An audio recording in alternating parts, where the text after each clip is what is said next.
What's your reaction to Did you investigate Biden?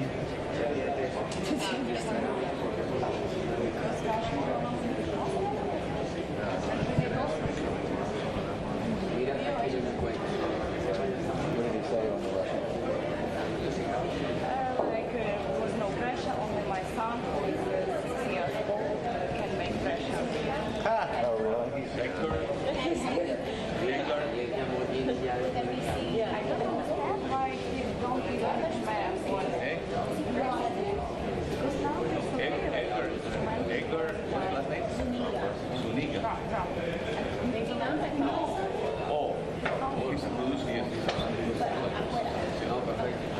I thought I saw him when I came. Yeah, very smart. He just doesn't want to.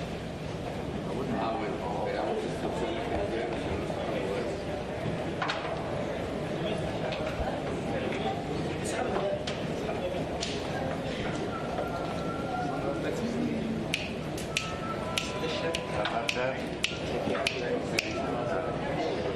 Ваня, ти там живий?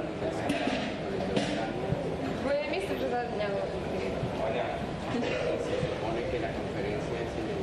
Ви нам стілець якийсь поставили?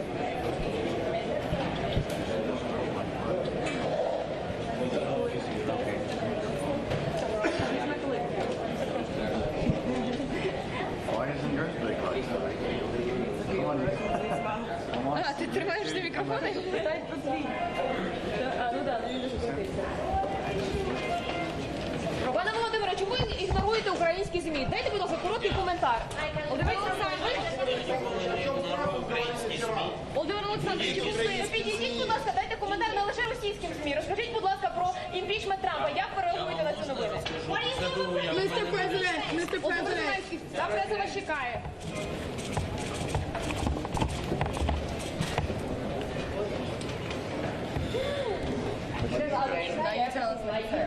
But it's also comment. He felt like I'm not ignoring this. Any media, I would like to comment after. I'm not ignoring any media.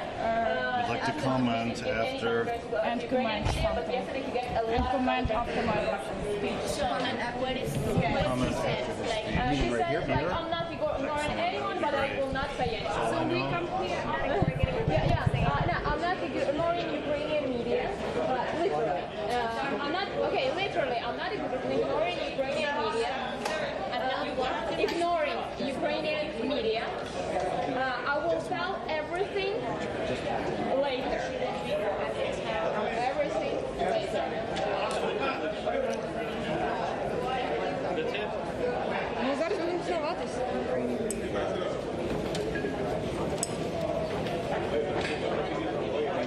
Алло? Watch out, watch out.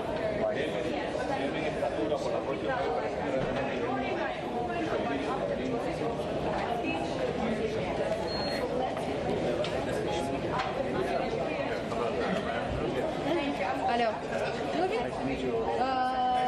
Він нас проігнорив. Я сказала, чому ви маєте українські ЗМІ, але спілкуєтеся лише російською. Він каже, я нікого не ігнорую, я все зроблю таку пізніше.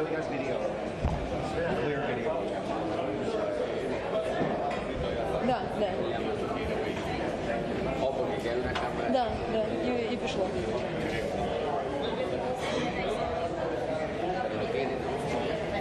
Ну ще мають бути, да, давай ще смс-и будемо ловити. Але це типу піздець, типу український президент.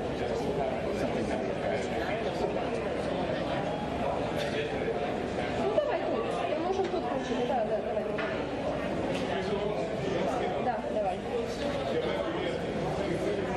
Чувак, давай, я буду...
Sí, de no tenga. Bueno, hermano, dedícate a lo tuyo. Listo. Vamos a hacer que te mande el payaso. Morales y Pablo. Es que te dice.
you experienced at that very moment.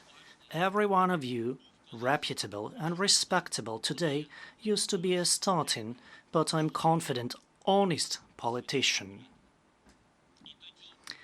And at that time, the cocktail of pragmatism, skepticism, and tough geopolitical reality had not yet extinguished your eagerness, romanticism, and steadfast faith in the ability to change the world for the better. Please recall how important it was then to convey the problems and troubles of your own country and your own nation. How important it was then to get your message across and be listened to. I'm experiencing the same feelings today. I'm going to tell you a story. The story of a person for whom being listened to became the sense of his life. That's because that man had divine voice. He was called the best baritone and countertenor of the world.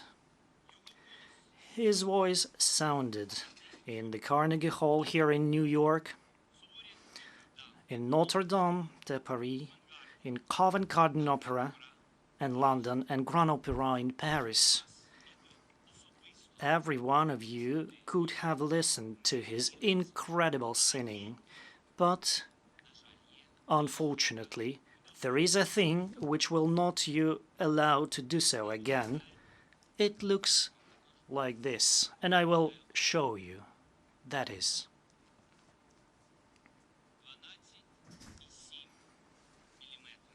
12.7 millimeters, which not only ended his career, it stopped his life.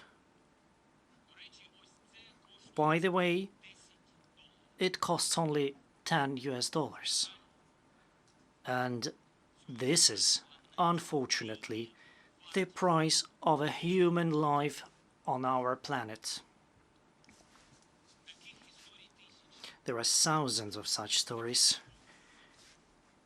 There are millions of such bullets. Welcome to the 21st century, a century of opportunities, where there is an opportunity to be killed instead to be listened to and be heard. A man who I've just told you about was Vasil Slepak. He was Ukrainian and soloist of the Paris National Opera, who was murdered in Donbass defending Ukraine against the Russian aggression. The war in Donbass has been lasting for 5 years. 5 years have passed since Russia occupied Ukrainian Crimea. Nowadays, when there are thousands of pages of international law and hundreds of international organizations tasked to protect it, our country, with arms in hands, losing its citizens, has been defending its sovereignty and territorial integrity. More than 13,000 dead, 30,000 wounded, 1.5 million people forced to leave their homes. These numbers, awful numbers, are reported here annually with only one correction, a small one. They keep growing each year. And in the war, recovering all occupied Ukrainian territories and restoring peace are my primary objectives, but not at the cost of the lives of our citizens, freedom or right of Ukraine to make its own choice. That is why we need wide international support. I do realize every country present here has its own challenges to tackle, and the problems of others should not worry you more than your own ones. But I understand this is life, but in the modern world where we live, there is no more somebody else's war. And none of you will feel safe until Russia is waging war against Ukraine in the center of Europe. And a thought that all of this has nothing to do with you or will never touch your interests could be fatal. We cannot think globally while turning a blind eye to small things, or as someone may believe, to trifles. Because that is how the foundation of 2 world wars was laid down. And as a result, millions of human lives have become the price for negligence, silence, inaction, or unwillingness to relinquish own ambitions. The horrible lessons of history begin to fade away from mankind's memory. Ukraine remembers them, and Ukraine has always demonstrated to the world its readiness to ensure peace in a civilized manner, and we made particular steps towards international security. For example, when it abandoned nuclear arsenal, which at that time exceeded nuclear capacities of the United Kingdom, France and China combined. Because, we seem to believe in a collective strive to build a new world. A world where your thoughts are heard and reckoned with, regardless whether you possess nuclear weapons or not. A world where you are respected for your deeds and not for having nuclear warheads. At the end of the day, in this new world, my country has lost a part of its territory and keeps losing its citizens almost every single day. That is why, as of today, Ukraine has earned the right to speak about the necessity to reconsider and review the still existent but trampled rules. Certainly, we do not call into question the credibility of the international institutions, and in particular the United Nations, but we have to recognize that the existing system is not perfect. It has begun to unravel, to malfunction, therefore it needs to be revised. The United Nations organization. Yes, but let's be candid. Are the nations indeed united nowadays? And if they are, what makes them united? Are these disasters, calamities or wars? From this highest world rostrum, we always hear the calls for fair changes, righteous promises, new initiatives. It is high time to ensure that those calls are backed up by deeds. Because in a modern world where the human life costs just $10, the words are depreciated. Let's remember what was the goal in 1945 when the United Nations were established. It was to maintain and strengthen peace and international security. But what should we do when the very fundamentals of international security are endangered? Since each war today, in Ukraine, Syria, Libya, Yemen, or anywhere else in the world, no matter the number of casualties, is the biggest threat to the civilization as a whole.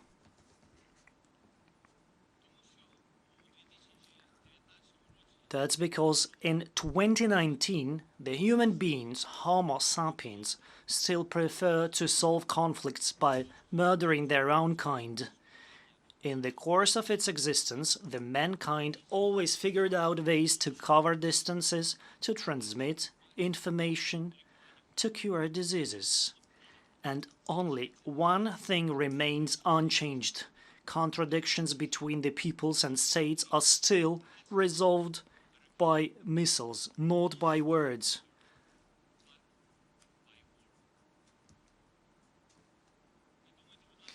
Do not think that the war is far away. Methods of warfare, technologies, and weapons facilities have proved that our planet is no longer that big. And so, today, the time I will have spent on delivering previous paragraph is enough to raise the world to the ground. This means that every leader bears his share of responsibility not only for the destiny of his or her country, but for the whole world. In my opinion, we all need to understand that a strong leader is not the one who, without blinking an eye, sends thousands of troops to assure death. A strong leader is the one who cares about the life of every person. Let's give an answer to ourselves. What is the outcome of our meetings for mankind? If for somebody this is just a political theater for someone to play their role to declare good intentions that will later be crossed out by the darkest acts, it's not just a rostrum and not a scene, and 7.5 billion people of the planet are not just spectators, but real-life participants. Fundamental principles of this screenplay are established here, and today it depends on everyone here whether there will be life at all. I shall admit, honestly, I wish one day this statement would be called 15 minutes that changed the world, but I'm well aware that it is impossible to change in 15 minutes what has been existing for centuries. And they say that according to behavioral theories, the war is an essential part of a human being. But the world is changing. A man is changing together with the world. And once we learned writing mathematics, invented the wheel, penicillin, and explored space, it means mankind still has a chance. Acknowledging all the dangers and challenges of civilization, we must generate other values and fight for a new human mindset where aggression, anger, and hatred will pass away. Ladies and gentlemen, this day, on September 25, Erich Maria Remarque died, and 90 years ago, the novel All Quiet on the Western Front was first published. Let remind you the foreword. It will try simply to tell of a generation of men who, even though they may have escaped its shells, were destroyed by the war. And 90 years ago, another novel, A Farewell to Arms by Ernest Hemingway, was released. Here is the quote: "War is not won by victory. No one ever stopped when they were winning." The world must remember that every next crippled generation is the path to a new war which cannot be won by victories. And somebody may say today there will be no third world war, it will be the last one. And I hope that these words is understanding of danger for the planet and not an announcement in the theater. Thank you.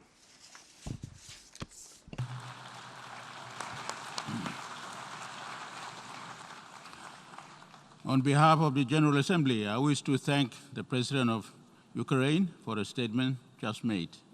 May I request representatives to remain seated while we greet the head of state.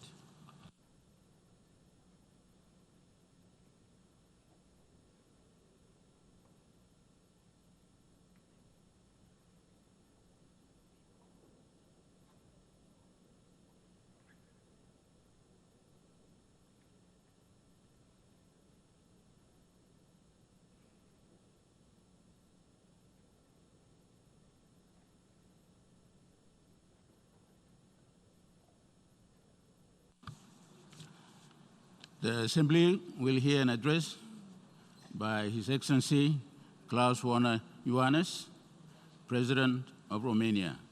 I request protocol to escort His Excellency.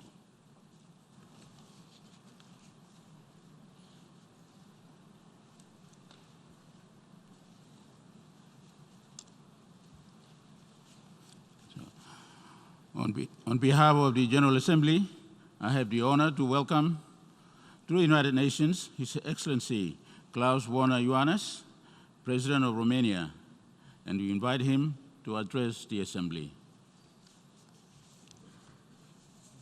Thank you. Honorable President, Honorable Secretary General, Excellencies, ladies and gentlemen, I am honored to address the General Assembly and to present a renewed commitment of Romania to multilateralism and the rules-based international order with the United Nations at its core. With the fall of the hideous communist regime 30 years ago, my country embarked on a new era of freedom, democracy, and prosperity. The Iron Curtain was replaced by our strong determination to rejoin the family of Western values and to interact openly with the rest of the world, driven by the deep respect for democratic principles and international rule of law. Today, we are, all of us, profoundly interconnected by multilateral governance, and more than ever, we must value the genuine spirit of cooperation the United Nations has always promoted and which is indispensable for finding efficient solutions to the international challenges. The forthcoming 75th anniversary of the United Nations in 2020 is an opportunity for our organization to step up the implementation of the UN Secretary General's ambitious reform package, renew our organization, and make sure that it delivers for all. You can count on Romania and our active commitment in achieving these ambitious endeavors. Ladies and gentlemen, climate change is no doubt a global challenge, from water shortage and food insecurity to sea level rise. I thank the Secretary General for his leadership in generating a meaningful agenda on this issue all along this year. Romania, unfortunately, was not spared by the adverse effects of climate change. But we came to this session of the General Assembly with a sense of hope and responsibility.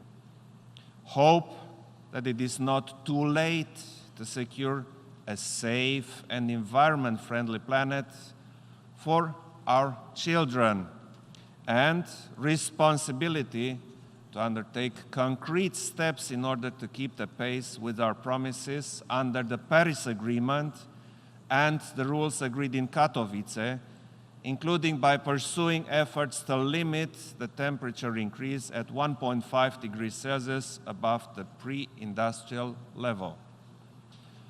Our national strategy on climate change has been conceived with the aim to shape an economy resilient to climate change, with low carbon dioxide emissions, able to integrate climate policies through a smart economic growth. Our objective is to reach, by 2050, a society in which economic, social, and environmental policies are interconnected and designed to ensure sustainable development, high living standards, and quality of environment. Advancing the European Union agenda on climate change was also a priority for Romania during its mandate as presidency of the European Union Council in the first semester of this year. The transition to a climate-neutral economy was intensively debated within the European Union, and its long-term strategy on climate change is to be finalized soon. At the same time, Romania answered the call of the Secretary General to come up with national initiatives undertaken along 9 portfolios of concrete actions with potential to curb greenhouse gas emissions and increase global action on adaptation and resilience. A list in this respect was sent to the United Nations Special Envoy on Climate Summit. Ladies and gentlemen, adaptation to and mitigation of the negative effects of climate change are part of the wider strategy of sustainable development at national and global level. In Romania, a dedicated strategic document launched last year, the 2030 Reviewed National Strategy, guides our action over the next 12 years. Based on a broad public consultation, the strategy mirrors the expectations of our society and maps the policies needed to meet the 17 Sustainable Development Goals. The establishment of sustainable development units in the administration and the creation of a civil society coalition for sustainable development are just a few tools we envisage in order to scale up our national effort in this area. Dear colleagues, esteemed delegates, development and security go hand in hand. Nevertheless, the approach based on the security development nexus may not be enough to overcome the security challenges, as these may have roots going beyond the development dimension. Unfortunately, we continue to witness in our region deliberate actions aiming at undermining security. The belt of unresolved conflicts around the Black Sea, which has strategic importance for the transatlantic security, remains a serious source of instability, hampering regional cooperation and the overall international security. Military presence on other countries' territories without their consent, military buildups, aggressive gestures, threats to use force, and the use of hybrid tactics to undermine the internal stability are worrying developments and should be rejected by all of us.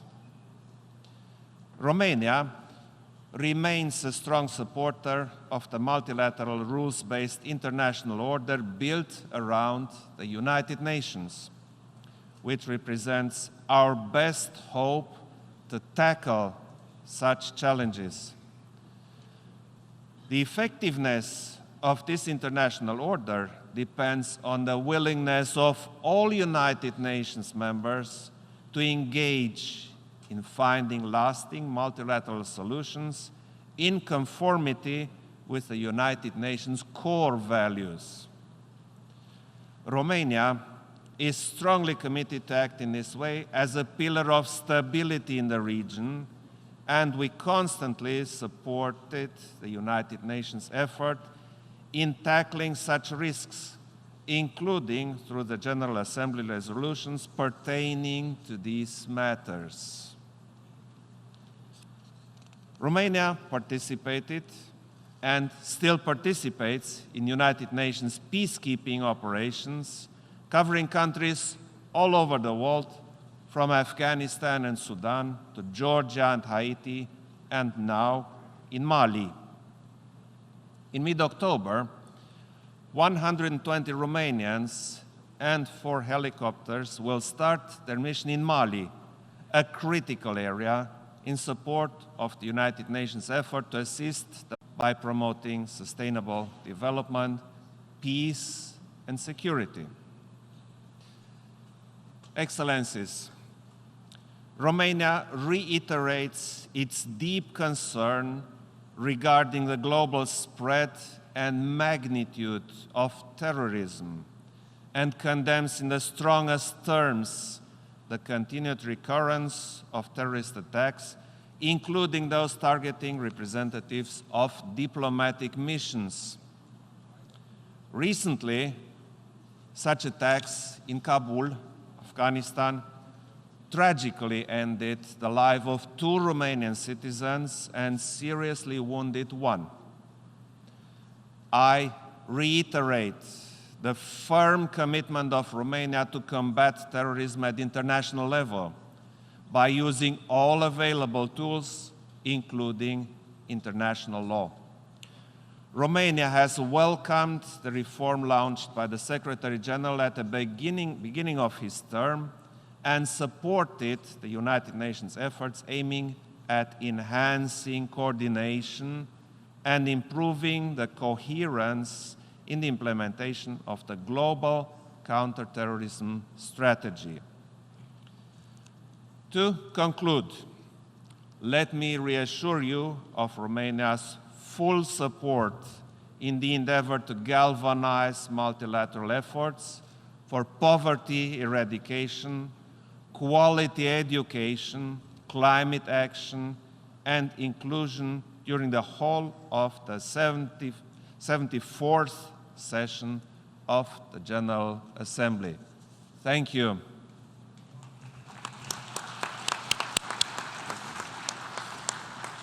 On behalf of the General Assembly, I wish to thank the President of Romania for the statement just made. May I request representatives to remain seated while we greet the head of state.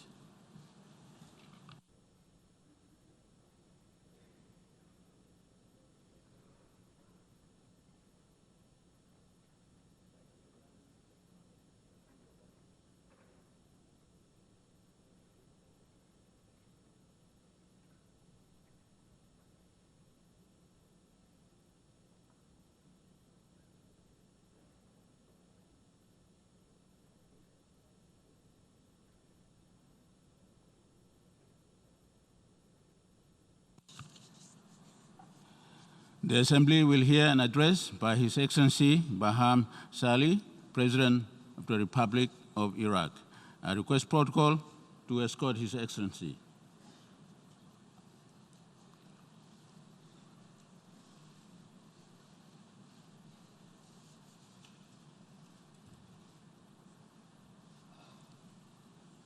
Okay. On behalf of the General Assembly, I have the honor to welcome to the United Nations His Excellency Barham Salih, President of the Republic of Iraq, and to invite him to address the General Assembly.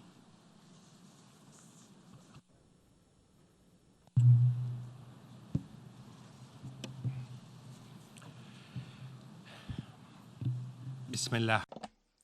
In the name of God, most gracious, most bountiful, Mr. President, Mr. Secretary General, ladies and gentlemen, it gives me pleasure to greet you in the name of Iraq, a founding member of the United Nations. And I wish the General Assembly in its current session every success, especially as we see that the General Assembly has given priority to confronting the challenges of climate, healthcare, and sustainable development, which is a constructive measure that we hope would contribute to founding a common international ground in our efforts to arrive at the solutions that our planet and humanity need.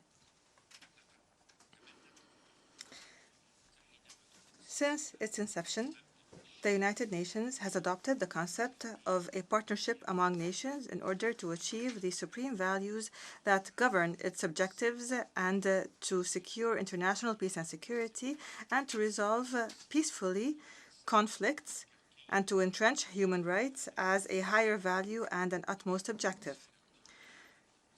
The long march of these efforts was full of accomplishments as well as obstacles and setbacks.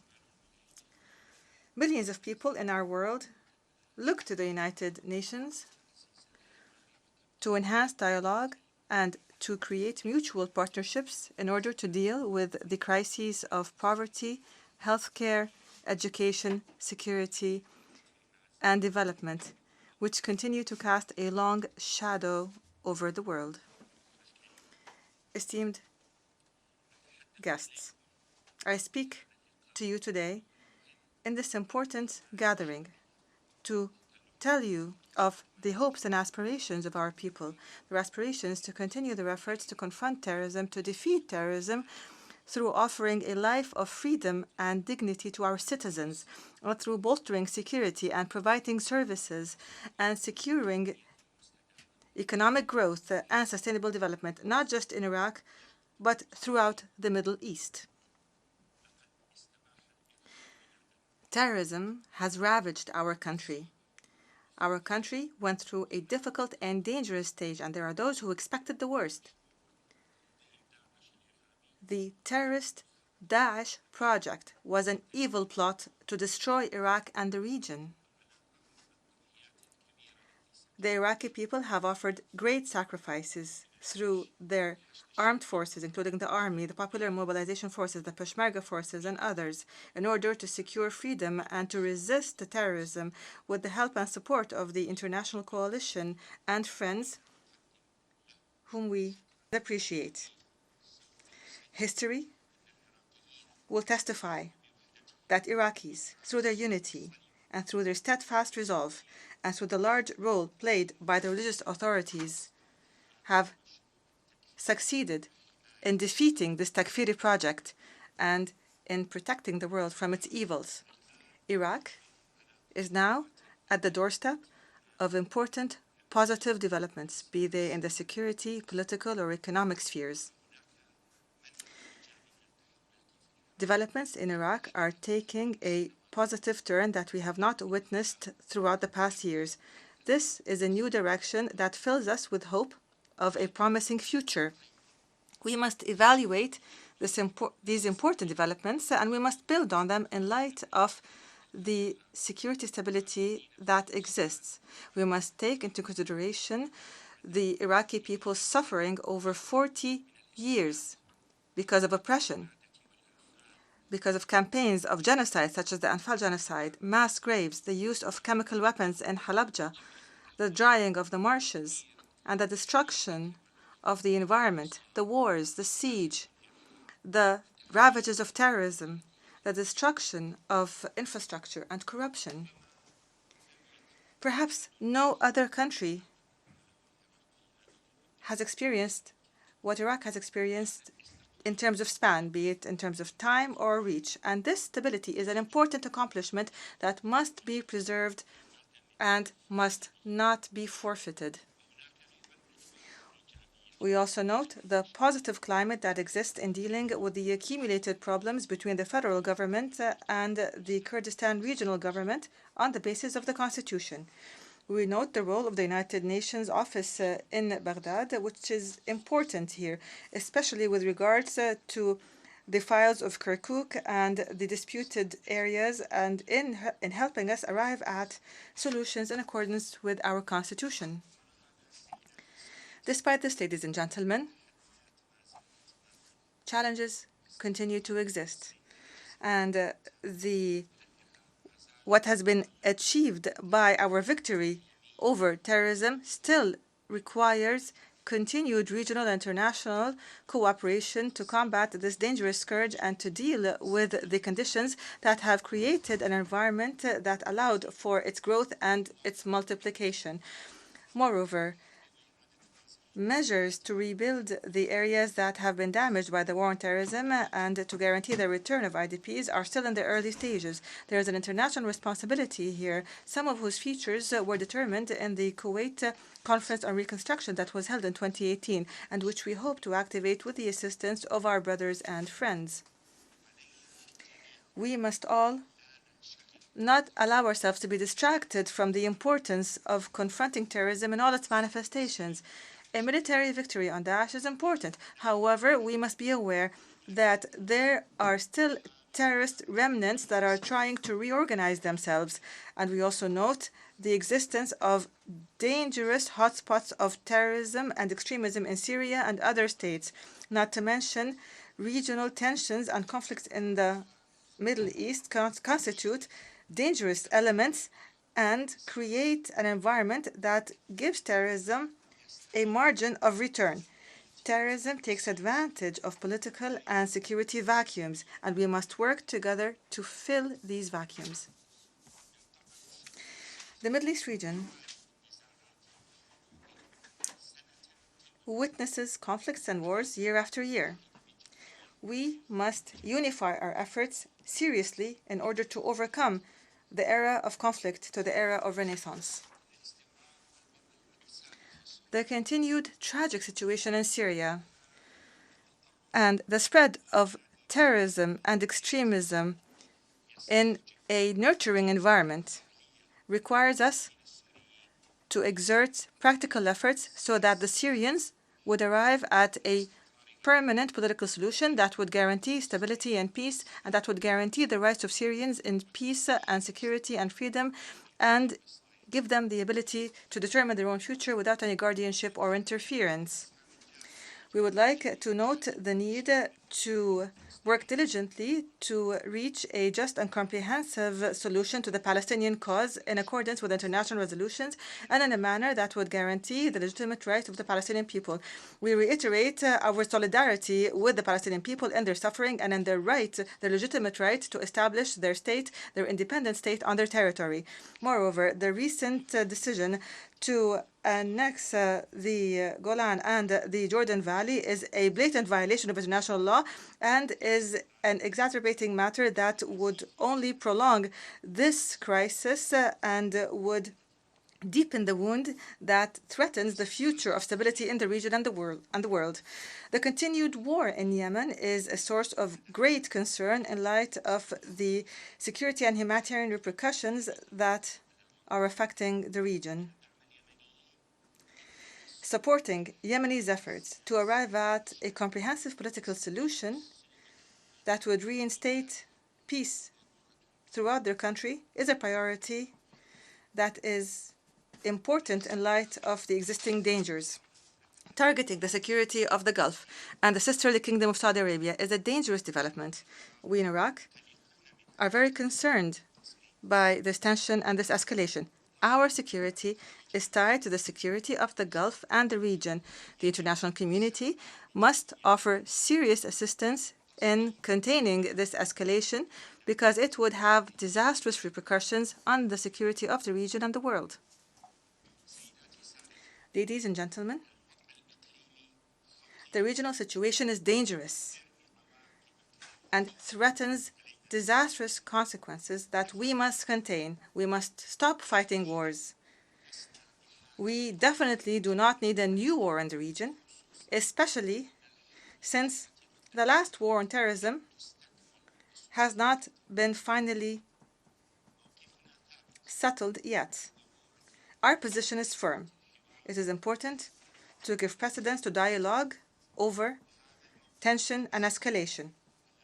This position is based on facts and elements that are required by the interests of our people in the region, and we believe that combating terrorism and extremism and the need to establish and achieve economic transformation in order to offer work opportunities to our unemployed youth have precedence over the current disagreements. A solution starts with a comprehensive understanding that is based on the concept of the non-interference in internal affairs, as well as the mutual respect of the national sovereignty of the countries in the region. It also lies in giving precedence to human rights. There are commonalities that we can all agree on, that we all desire a better tomorrow for our children, boys and girls.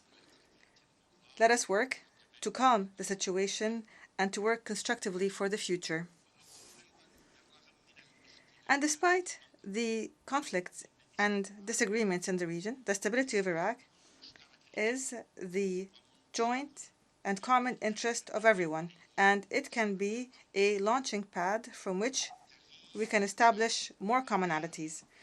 Dismissing Iraq or the absence of Iraq was an element of tension and instability throughout the region. Iraq is now recovering, and we are determined to move Iraq towards permanent stability. Iraq has a pivotal role in the region, and we have many geopolitical and economic and cultural and religious considerations in this field.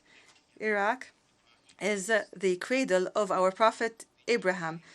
Iraq has Muslim neighbors and an Arab depth. It is a meeting point of great nations in the region, be they Arabs, Persians, Turks, Kurds.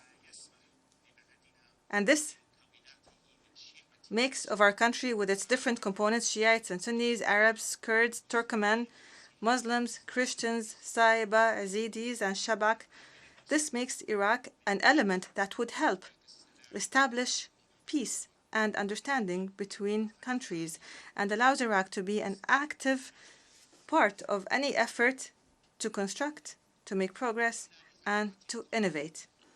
For a very long time, Iraq was a battleground for others. We and the region have paid a very high price because of instability in Iraq. Our interest, rather the interest of the region, makes it important for Iraq to become a bridge to build understanding between Iraq's sisters and neighbors.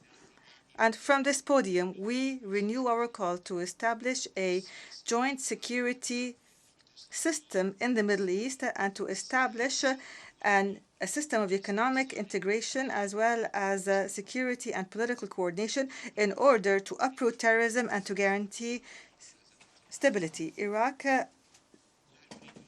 deals with the crisis in the region based on the following elements. We don't want our country to be part of any regional or international conflict, nor do we want it to be a battlefield to settle regional and international scores. Our people have paid a high price for wars and conflicts, and Iraq will not be a part of any war by one group against the other. We have had enough wars. We do not want new wars. We do not want any people to suffer the ravages of war as we have. Iraq will not be a launching pad for an aggression against any of our neighboring countries. We hope that our country will be a field for construction and stability, not a battlefield of tensions and conflict. Our interest, rather the security of the region, is contingent upon a good neighbor and a good neighborly relationship between Iraq and its surrounding countries.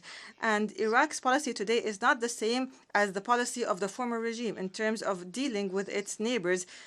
Our relationship is strengthened by our Arab and Gulf depth, and we insist on moving up these relationships and developing them as an important part of our stability and security. We also care about our relationships with our neighbor Iran, who we enjoy ties of cultural and religious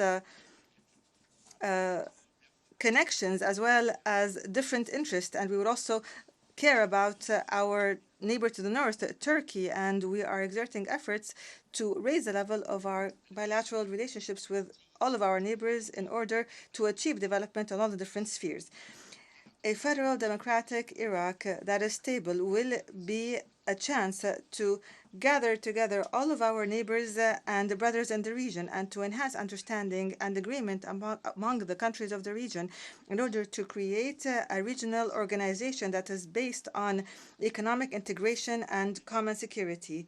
The stability in Iraq is valuable and important, and we must not take it lightly. Rather, we must work on entrenching it, and we expect our neighbors and the international community not to make Iraq pay for their own disagreements and conflicts. Our hands and our hearts are open to all, and we hope that more will understand Iraq's situation and its keenness on resuming and entrenching its victory against terrorism and its efforts to rebuild what has been destroyed by the previous wars and to return those who have left their homes to their homes and to offer work opportunities to our people. International and regional agreement is important for the continued stability of Iraq and for combating extremist and terrorist ideologies.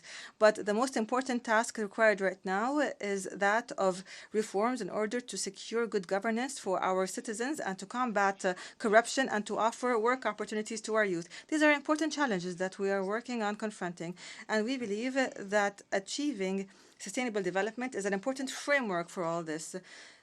Working on developing the sectors of education, healthcare, and sustainable development is the sound track towards combating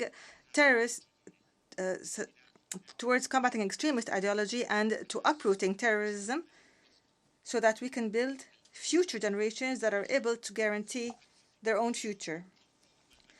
Our civilization and our history and our multiculturalism and nationalism in Iraq and the different religions in Iraq throughout history has made Iraq a source of tolerance and cooperation and brotherhood, and the culture of Mesopotamia, which is one of the oldest civilizations of humanity, is an important fortress against the growth and spread of extremist ideology, be it religious or sectarian or nationalistic.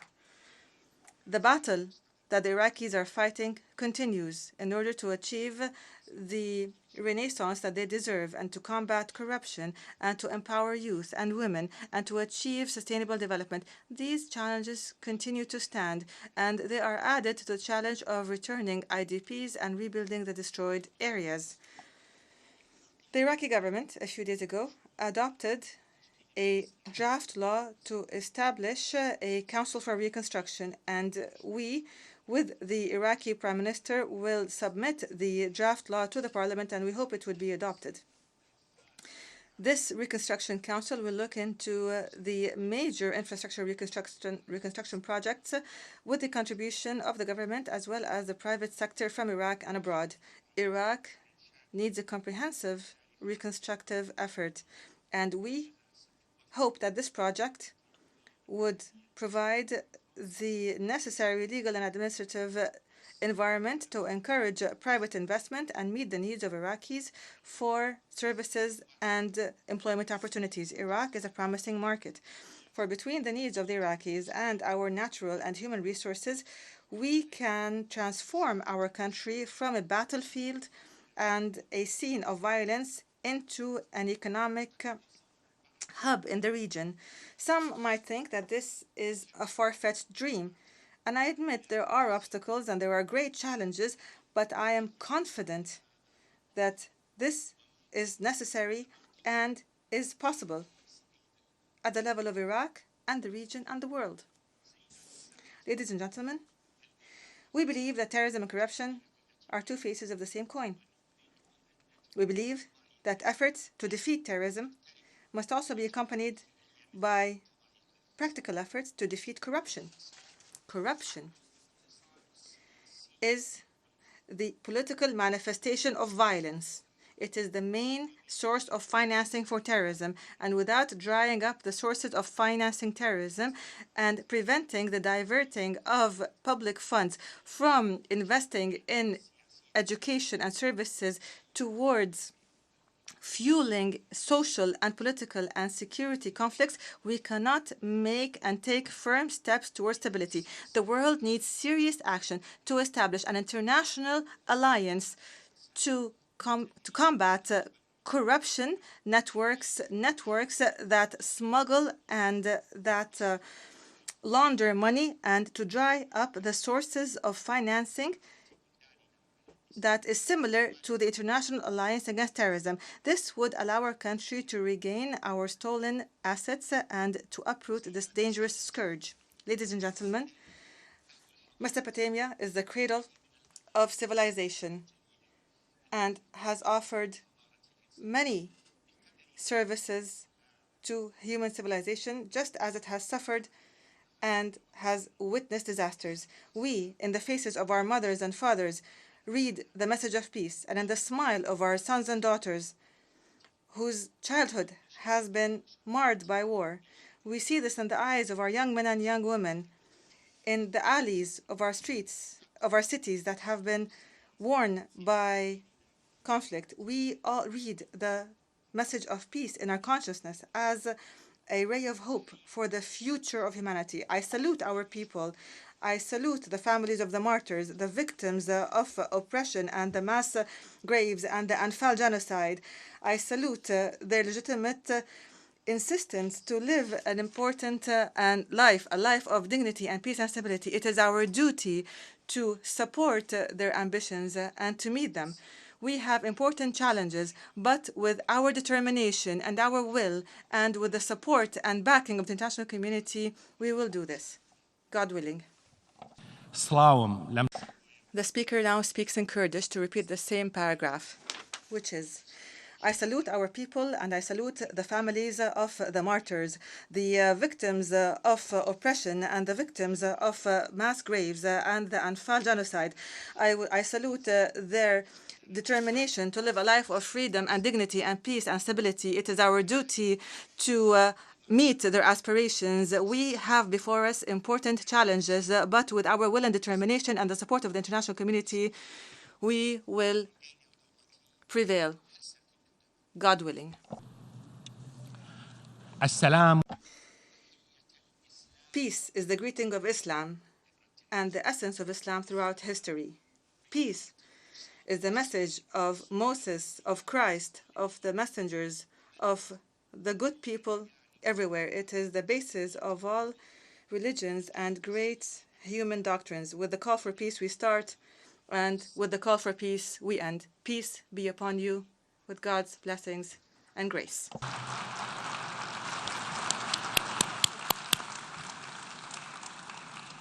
On behalf of the General Assembly, I wish to thank the President of Iraq for a statement just made. May I request representatives to remain seated while we greet the head of state.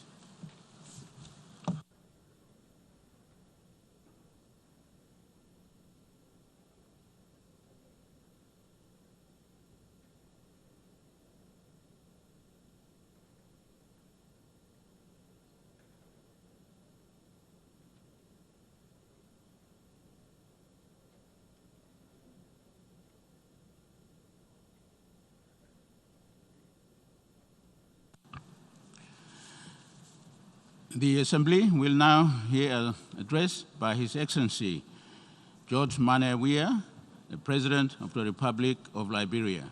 I request protocol to escort His Excellency.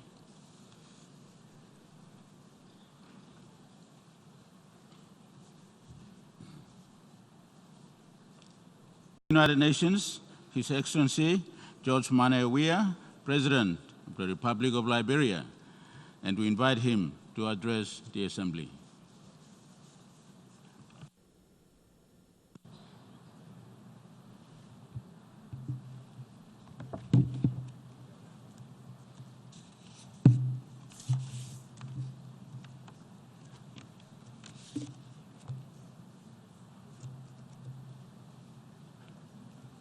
Mr. President, Mr. Secretary General, Excellencies, heads of state and government, heads of delegations, ambassadors, distinguished delegates, ladies and gentlemen.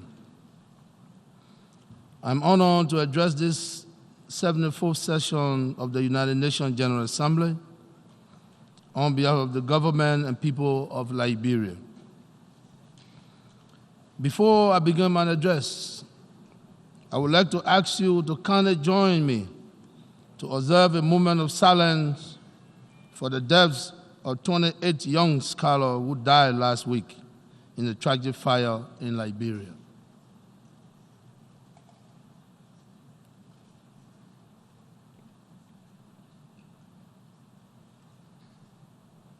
Thank you. May their soul rest in perfect peace. I would like to thank the large number of you who shared our grief and loss by sending us condolences through personal telephone calls and social media. God bless you for your compassion. Your Excellency, distinguished ladies and gentlemen, allow me, first of all, to congratulate His Excellency Professor Tijani Muhammad Bandi on his elections as President of the 74th Sessions of the United Nations General Assembly. Mr. President, your election is not only an honor to you and the government and people of Nigeria, it is also an honor for West Africa and the African continent at large. We are convinced that you will lead this august body successfully and fulfill the expectation and the confidence reposed in you. I wish to assure you of Liberia's further support in the discharge of your duties. Permit me to also congratulate your predecessor, Her Excellency Ms. Maria Fernanda Espinosa Garcia, for the astute manner in which she administered the affairs of the 73rd session of the General Assembly. Let me also pay a special tribute to the Secretary General, Mr. Antonio Guterres, for his enthusiasm and personal dedication to the work of the United Nations and for ably steering its affairs. Your far-sighted leadership qualities continue to keep the United Nations focused on its objective in the face of daunting challenges. Mr. President, distinguished ladies and gentlemen, as I acknowledged on many occasions, Liberia is UN's success story. After being devastated by brutal civil conflict that lasted for 14 years, peace was restored and maintained by what was then the largest peacekeeping force in the history of its organization. Under the auspices of the homemade peacekeepers, Liberians enjoyed 16 years of unbroken peace. Mr. President, we are pleased and grateful for the efforts and sacrifices made by them to secure our peace. When the peacekeeping force were withdrawn 2 years ago, the responsibility for maintaining peace in Liberia was passed on to the Liberian government.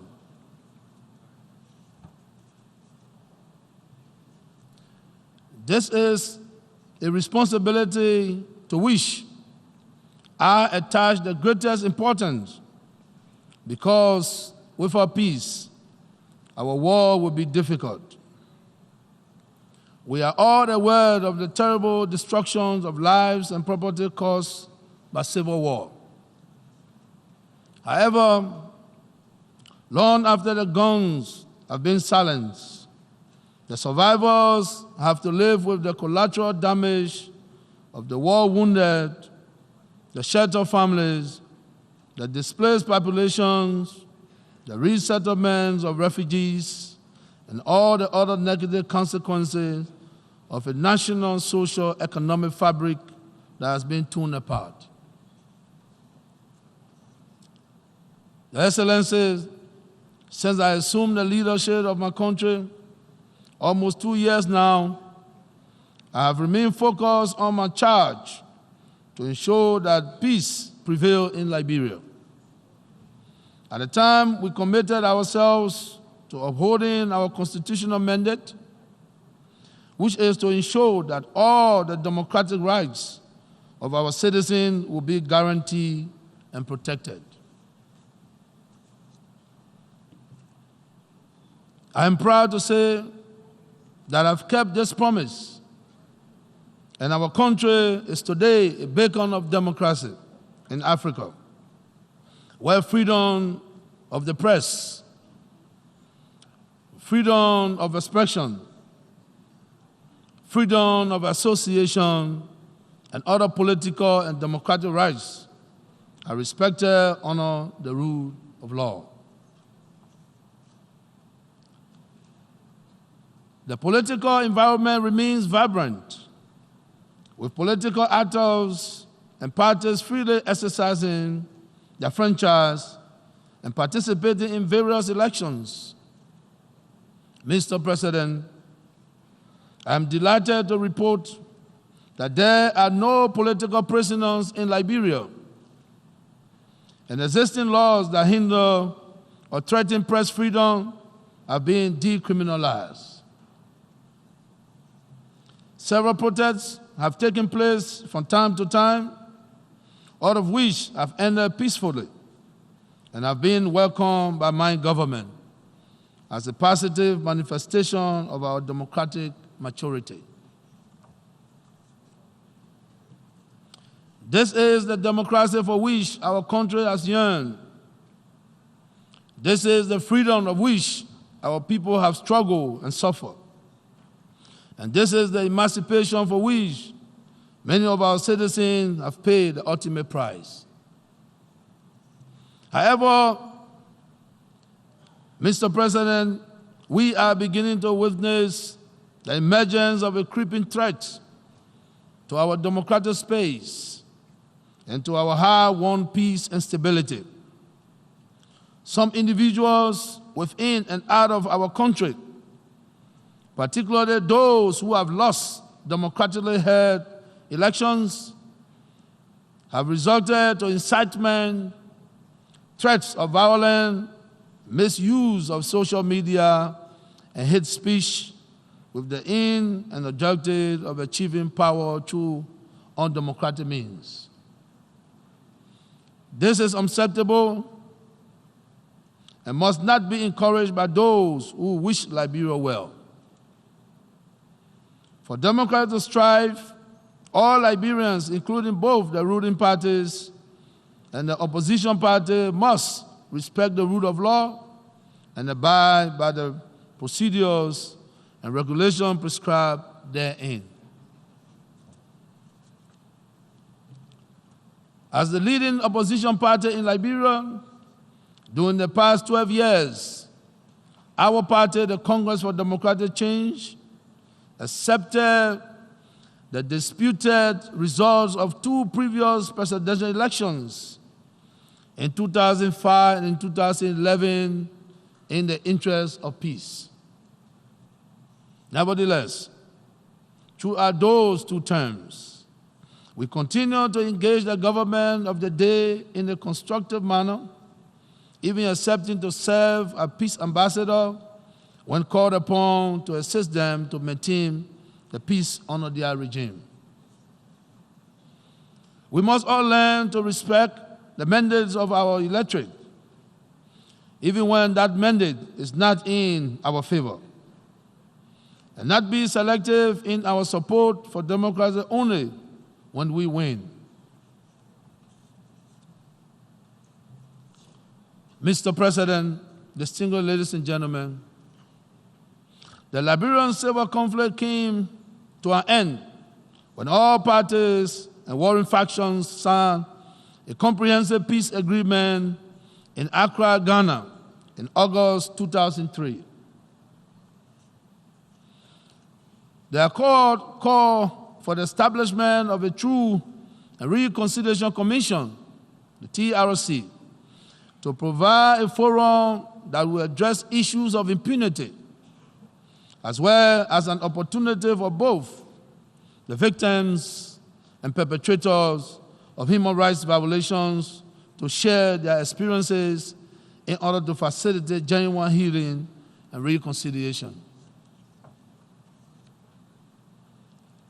The TRC was duly established, concluded its hearing, and produced a final report in 2009. Among other things, the report called for the establishment of an extraordinary criminal tribunal to prosecute those identified as having committed gross violations of human rights and economic crimes between 1979 and 2003. It is important to note that the TRC report also recommended the use of conflict resolution mechanism that has been traditionally used in Liberia, called the Palaver Hut, where in various district meetings conducted by community elders, perpetrator could publicly request forgiveness from the victims, and where the aims of restorative justice could be served. When I spoke before you last September, after my first 9 months in office, I indicated a preference for dialogue as a conflict resolution mechanism, so that as a government and people, we could together focus our efforts on poverty reduction, growth, and economic development, rather than on retribution. However, since that time, there has been a rising chorus of voices from many quarters calling for the establishment of an economic and war crime code. These voices include not only thousands of war victims, but also of the alleged perpetrators who seem to wish to either clear their names or their conscience. Support for the establishment of the code has also been voiced by many international organizations, as well as some of our international partners. Mr. President, we are at a loss to understand why the clamor for the establishment of the code is now being made, almost 4 decades after it was first called for, and during which time no such pressure was brought to bear on the government that grew out of the Accra Peace Accord. Nevertheless, our government is a listening administration, and we have been paying keen attention to the voices of our people. What I have discerned from their cries is that it is important to bring closure to the wounds from the 14 years of Liberia's brutal civil war, and that we need to agree on a mechanism that will guarantee the sustenance of peace, stability, justice, and reconciliation, as well as enhance our prospect for economic recovery. Considering the importance of this matter, I have already begun consultation with our national legislature, the representatives of our people, and we intend to have a broader engagement with the Liberian judiciary system and with our strategic international partners and organizations in order to determine pertinent issues such as legal framework, timing, venue, funding, among others. It is my hope that at the end of this consultative process, a national consensus will evolve that will determine the pathway to resolving this issue. I therefore ask for your unflinching support as we embark upon these important national endeavors. Excellencies, distinguished ladies and gentlemen, we are gathered here today at a time of uncertainty and heightened tension in global politics, securities, and trade. The global economy is also under undue stress. Security tension is on the rise in many parts of the world. Trade, protectionism, and climate change both are having unintended consequences, especially on developing countries. Yet, we strongly believe in the ability of the United Nations to maintain international peace and security, foster friendly relations among nations, and promote social progress, better living standards, and human rights.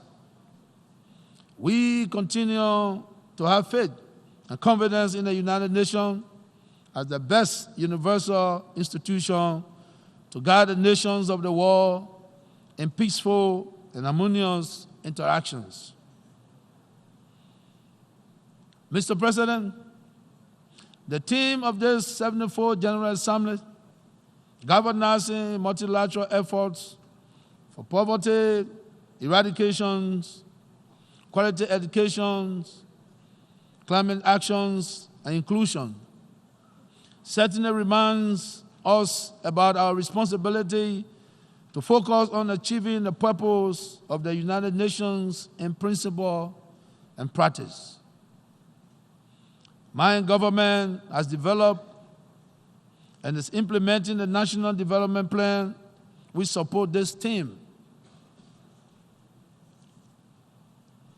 Our pro-poor agenda for prosperity and development, the PAPD, is intended to serve as our compass for reconstruction, development, and modernization. While it gives priority to poverty reduction, it is also intended to support the efforts of middle and upper income Liberians to grow and prosper. It is equally centered on infrastructure development, road construction, road connectivities, and agriculture. Indeed, the PAPD also emphasizes women and youth empowerment, as well as qualitative education and good healthcare delivery. However, at this junction, we are beginning to face significant implementation challenges due to the continued decline in prices of our major exports, revenue shortfalls, and structural imbalances. Increasing inflations and currency depreciation tend to reduce the purchasing power of our citizens, thus placing further burden on their standard of living. Mr. President, we have exercised our best effort as a government to address these challenges, and will continue to do so.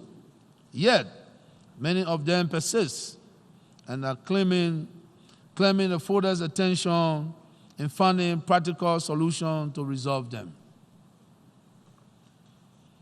Mr. President, we therefore want to appeal to you for your continued assistance and expertise. My administration has recently developed a new investment framework of incentives and tax reliefs that will directly benefit the private sector. And we hereby invite the investment community to take advantage of this new opportunity. We have also taken several other initiatives to address these challenges. For example, we are presently engaged in talks with the IMF with the aim of entering into a program with that institution. We are also involved in reorganizing the leadership and the management of our central bank to make it more efficient, independent, and responsive to the issues of monetary policies, formulation, and supervision. As part of our effort to ensure an inclusive and participatory dialogue on the problems confronting our economy, including the urgent need to proffer appropriate solutions, we recently initiated a national economic dialogue comprising of all local and international stakeholders. We have taken due note of their recommendations and have already begun to implement those that are most urgent and pertinent. Mr. President,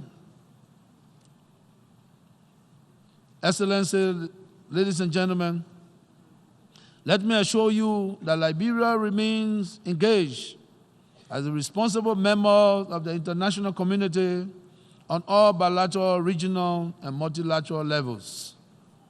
We will continue to work with the United Nations and its organizations to foster peace, security, and harmony among the nations and peoples of the world. To my fellow Liberians, both at home and abroad. Let me say that without peace, there can be no progress and development. All Liberians, therefore, have a responsibility to maintain the peace that we now enjoy, especially those of you who desire to be future leaders of Liberia. Remember, fellow Liberians, it was the love of liberty that established us as a country. It was the unity that made us the first independent African republic. And it will take our joint effort to sustain the peace, development, and reconcile our nation and gain economic stability. I thank you.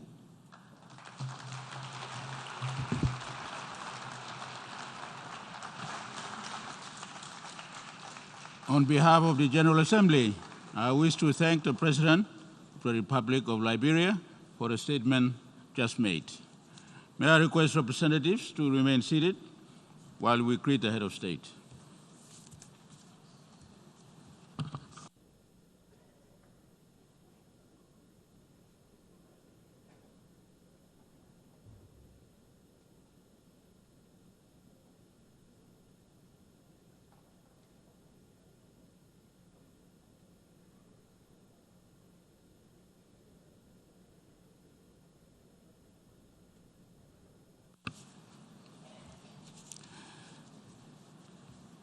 The Assembly will hear an address by His Excellency Michel Aoun, President of the Lebanese Republic. I request protocol to escort His Excellency.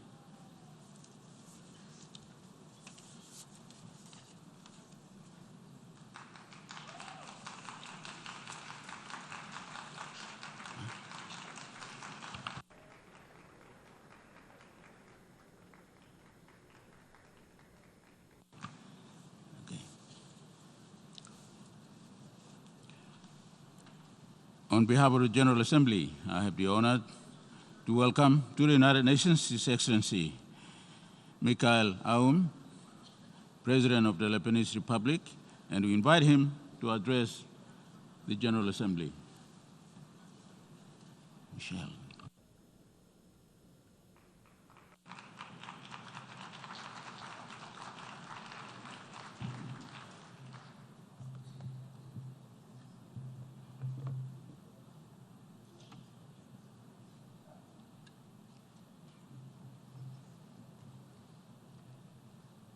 سعادة السيد تيجاني محمد بندي. Your Excellency Mr. Tijani Mohamed Bonde, President of the General Assembly, Your Excellency Secretary General of the United Nations, Mr. Antonio Guterres, Honorable Heads of States and Governments, ladies and gentlemen. At the outset, it gives me great pleasure to congratulate you, Mr. President, on your election to preside over the 74th session of the United Nations General Assembly, wishing you success in this mission. I would also like to thank Her Excellency Madam Maria Fernanda Espinosa Garces for her good conduct of the last session.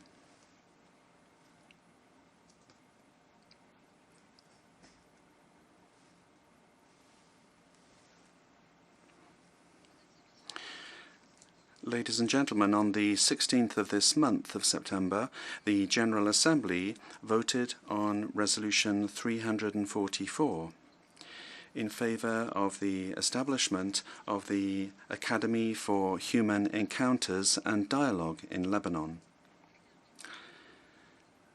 Allow me on behalf of my country to thank the member states that co-hosted this project and who voted in favor of it.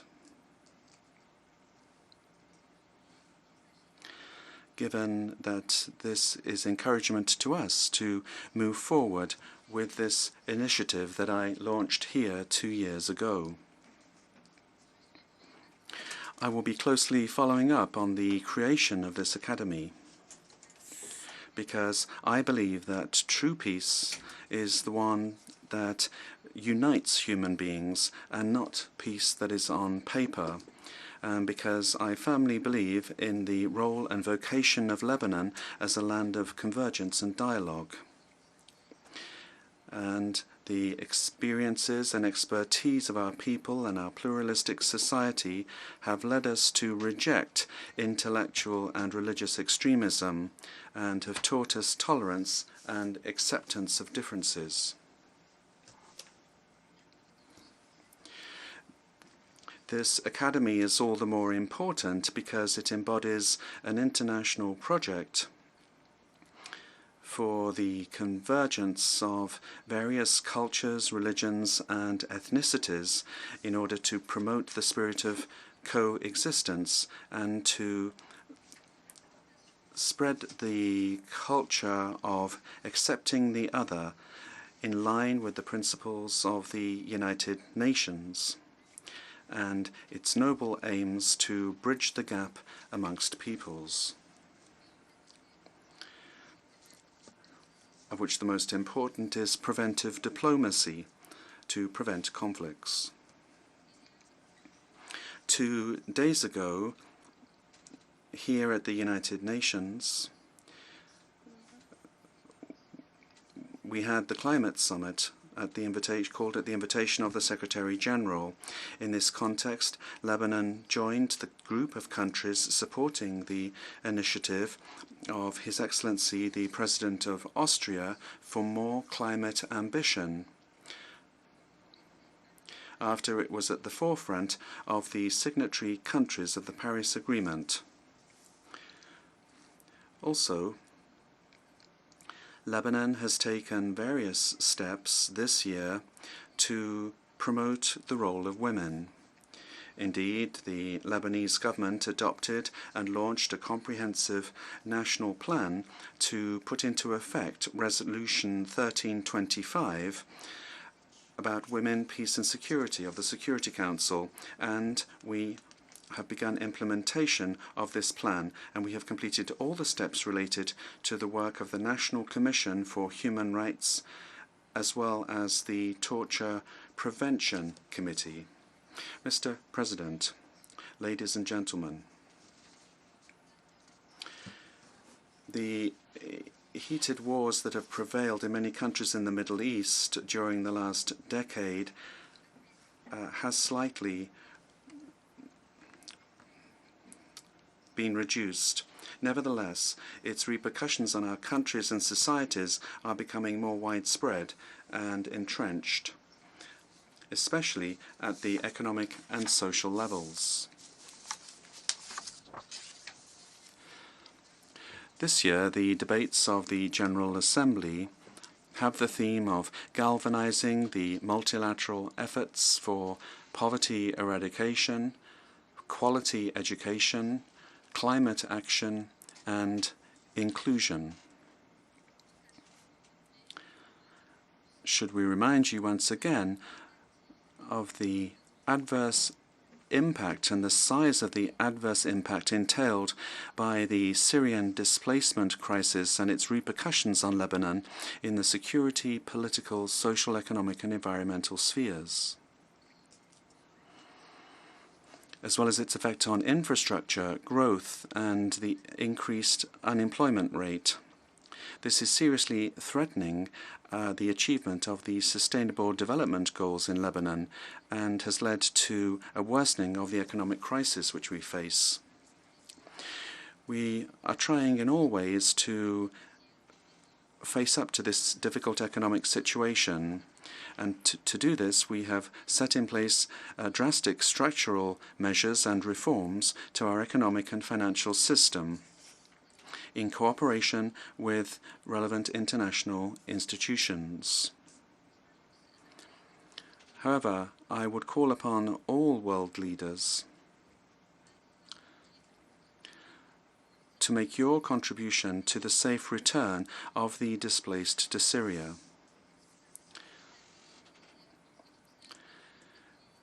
Because the responsibility for this crisis is not just limited to Lebanon. On the contrary, this is an international shared responsibility. which makes it imperative for all of us to cooperate together to urgently find solutions. Indeed, the international community cannot content itself with providing minimum assistance to the displaced and refugees in their regions of displacement, while excluding programs for their safe and dignified return. The conditions of such return have now become available today. The security situation in most of the Syrian territories, according to international reports, has become stable, and military confrontations have been confined to the Idlib region. And the Syrian state has officially announced several times the return of its displaced citizens.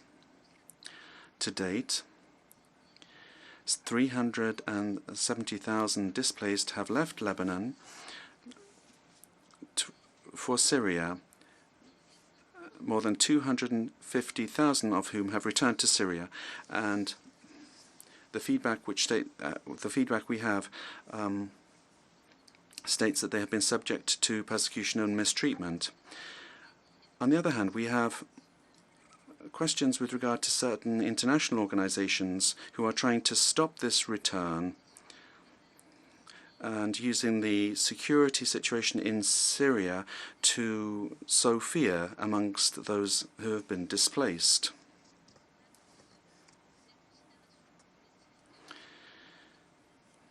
Which clearly indicates that they are posturing politically in this crisis.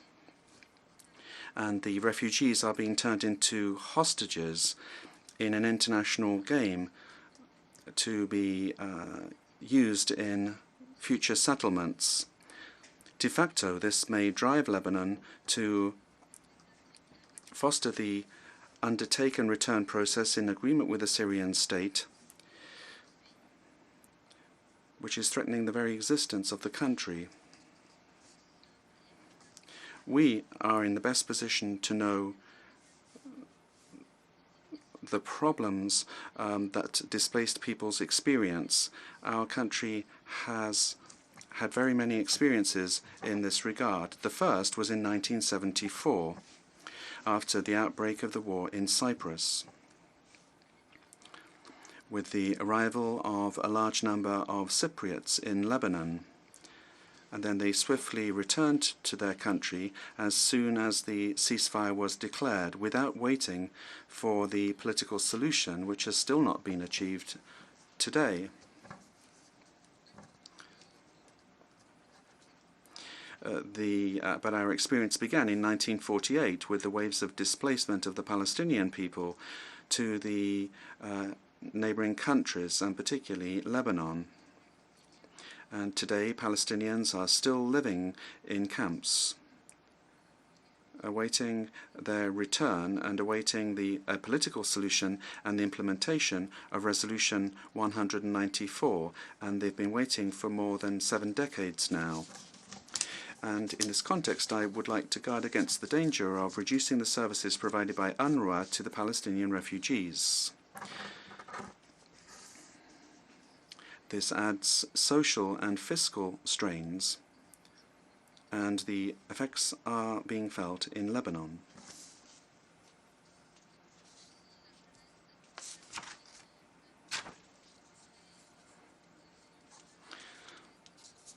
The Palestinian youth should become education candidates, not revenge candidates. So I would warn against any attempt to undermine or change UNRWA's mandate, and I call on the contributing countries to the budget of UNRWA to double their contributions in order to enable it to maintain its vital role. Mr. President, ladies and gentlemen, the Middle East crisis has been continuing now for decades and is becoming more complicated because all the approaches to a solution and all of the Israeli practices are in contradiction with the founding principles of the United Nations. Indeed, the Judaization of Jerusalem and the methodic colonial policy and legislation that contradicts human rights, and the recognition of the annexation of lands that were occupied by force, as in the case of the Golan Heights, and also the electoral promises to annex new lands, and with all the leaks about the deal of the century, threatens the territorial unity of the country.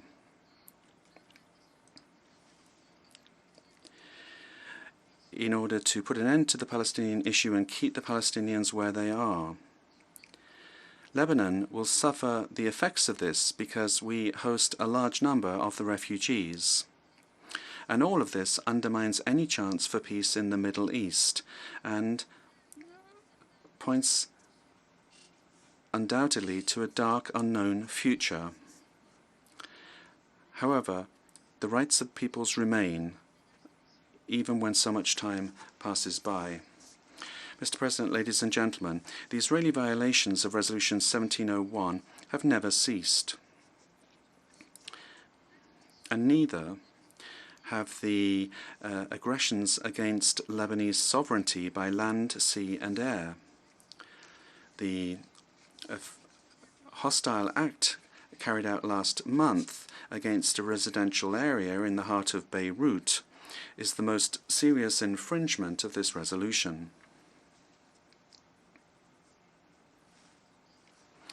Moreover, the fires that lasted for days in the occupied Sheba farms as a result of the incendiary Israeli shells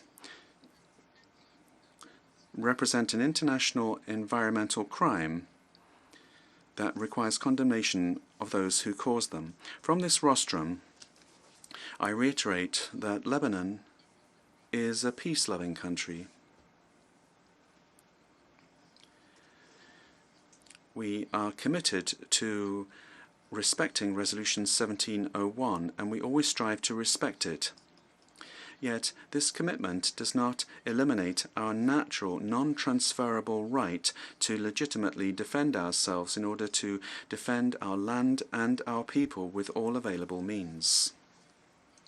I also reaffirm here that Lebanon is strongly attached to its sovereign rights over the occupied Sheba farms, the Kfar Shuba Hills, and the northern Gajar, occupied by Israel.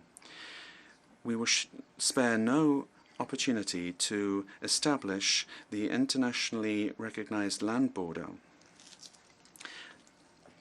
as recognized by the United Nations.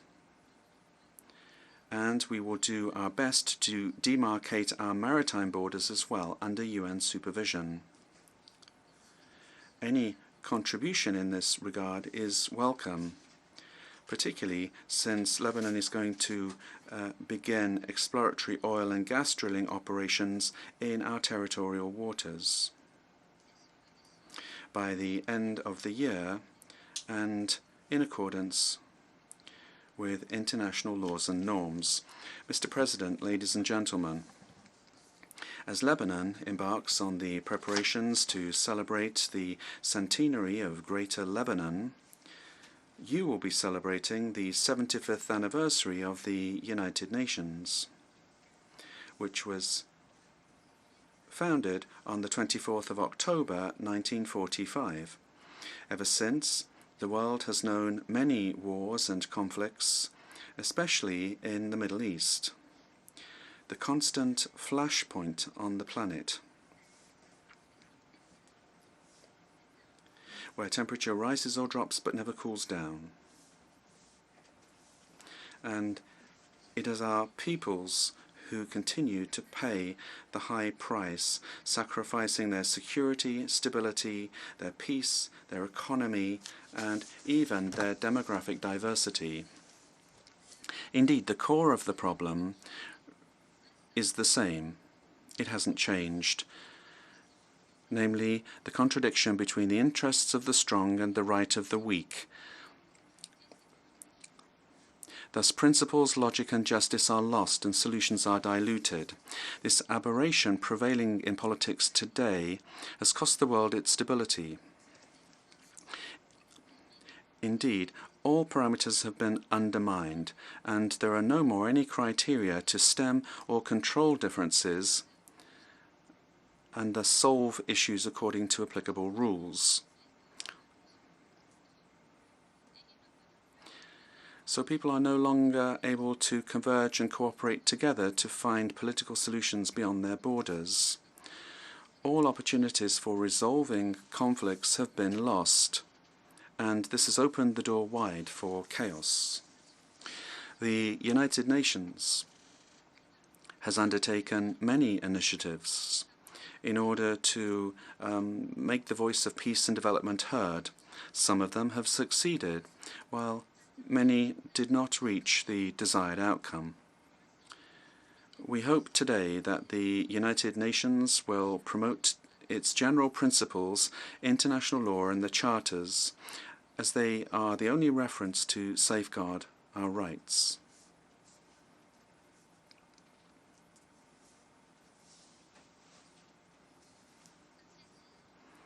Indeed, no justice can be established, no right can be consecrated, no peace can be established, as long as the principle prevailing in our world is, I am strong, therefore I am right. Thank you for your attention.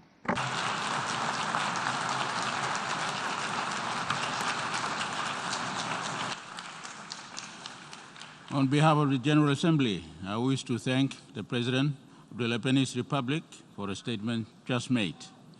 May I request representatives to remain seated while we greet the head of state.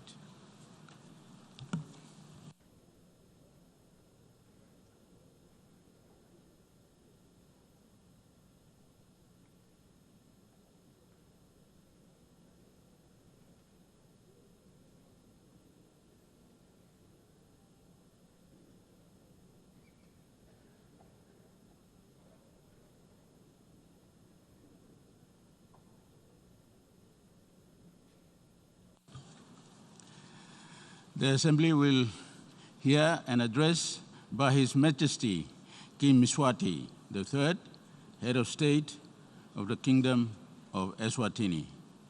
I request protocol to escort His Majesty.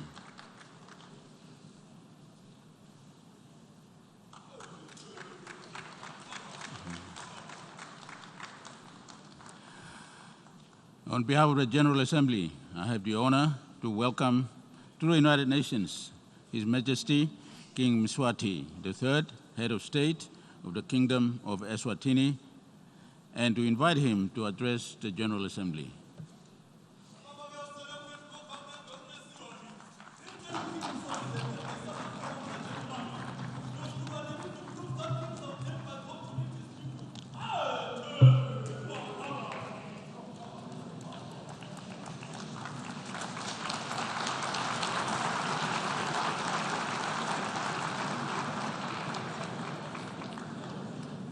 Mr. President, Your Excellencies, Heads of State and Government, UN Secretary General, distinguished delegates, ladies and gentlemen. It is an immense honor for me to address this 74th session of the United Nations General Assembly.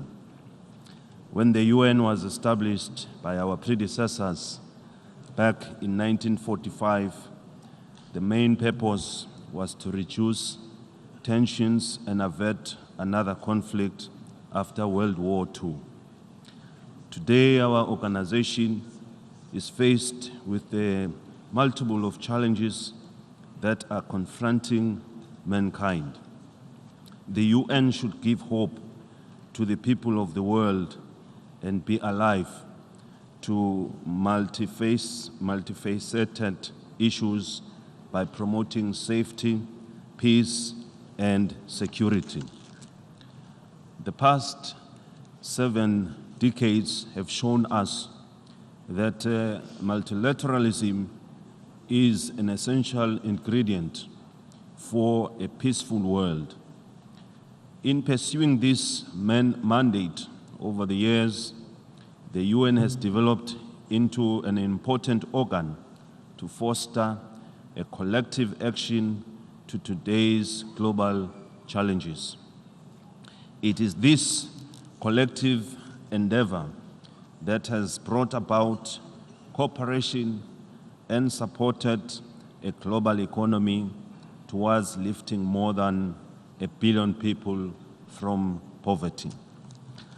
However, as we are all aware, there still exist threats to peace and violent conflicts, plus mass atrocities in different regions of the world.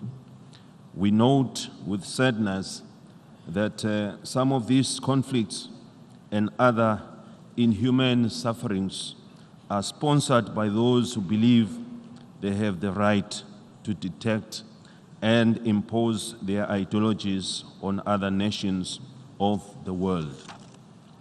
We call upon the UN Secretary General to act swiftly and discourage such behaviors because they are against the objectives of our organization. We are all equal, irrespective of country size and economic power. UN member states must speak in one voice to diffuse any tensions while encouraging dialogue and protecting civilians and innocent conflict victims. My plea is particularly directed to all the regions of the world where there are still pockets of conflict. We should all work towards an integrated, prosperous, peaceful, and multilateral world. The agency of galvanizing multilateral efforts for poverty eradication, quality education, climate action, and inclusion, as per the theme of this session, cannot be overemphasized.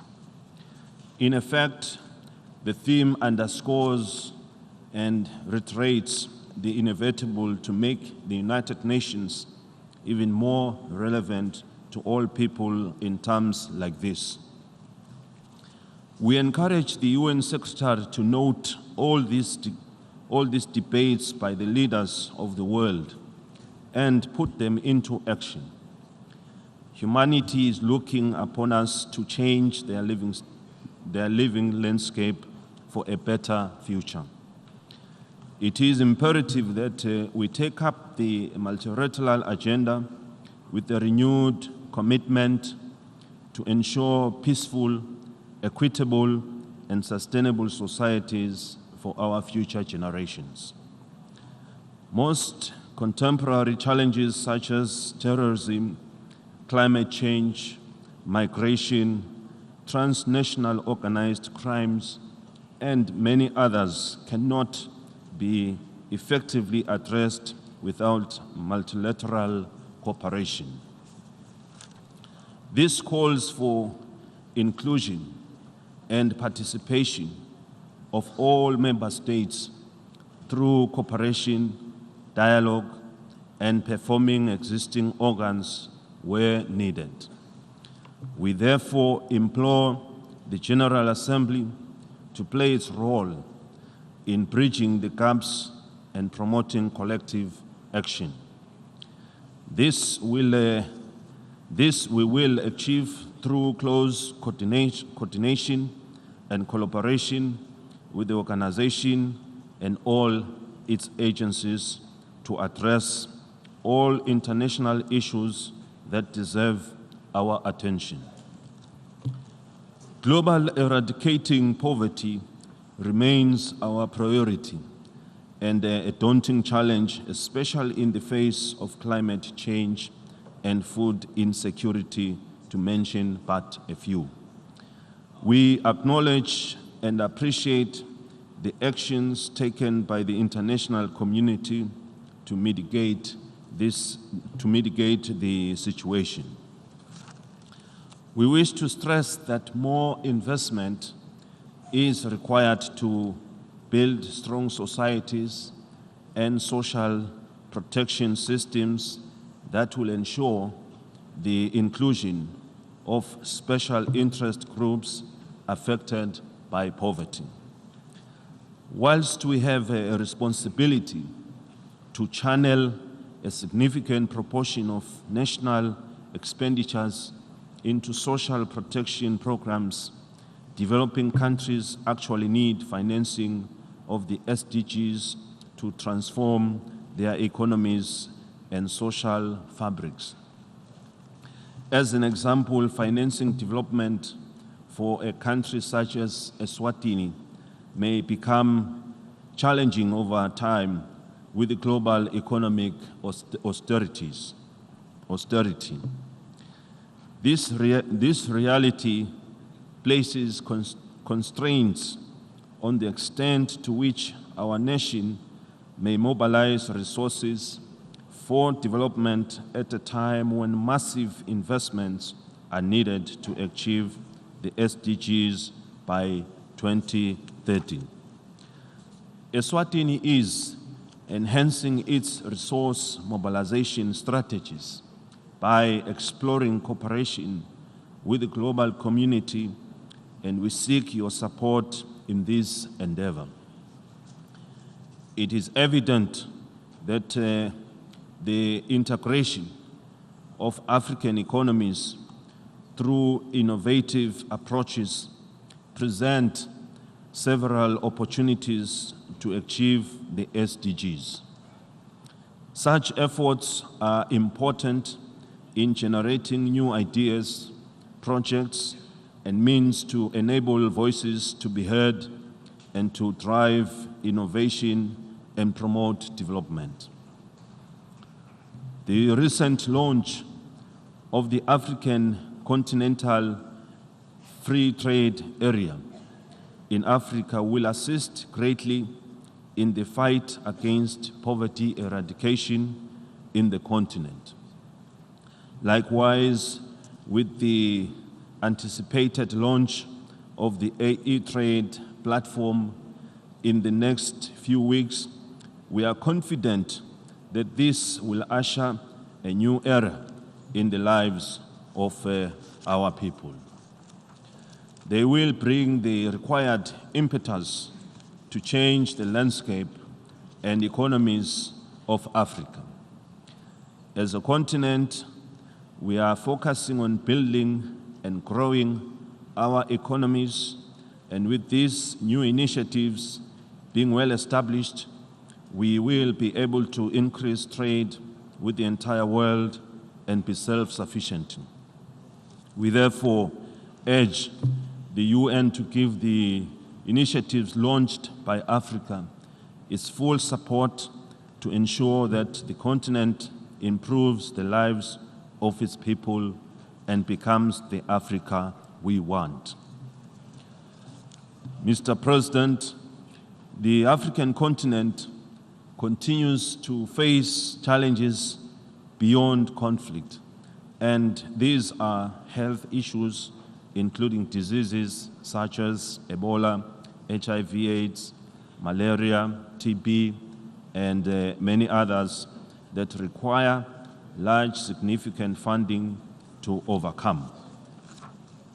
It is sometimes unfortunate that when we realize some progress in our fight against these pandemics, we are then confronted with new outbreaks which reverse the gains we had made. Yet, as African states, our vision is that all these epidemics should be eliminated so that we can focus on our development goals. Unfortunately, developing countries continue to face significant gaps in funding to detect and respond adequately while providing basic health and building the capacity of the health sector. Africa carries a high burden of malaria cases. Although improvement has been observed, additional funding is needed for Africa to move closer to eradicating malaria in the continent. The Kingdom of Eswatini is amongst 21 countries globally with the potential to reverse indigenous malaria transmission by 2020, thereby achieving the goal of malaria elimination. In my capacity as chairperson of the African Leaders Malaria Alliance, ALMA, I'm delighted to announce that we launched the End Malaria Fund early this year, a public-private partnership to close the funding gap and end the disease by 2022.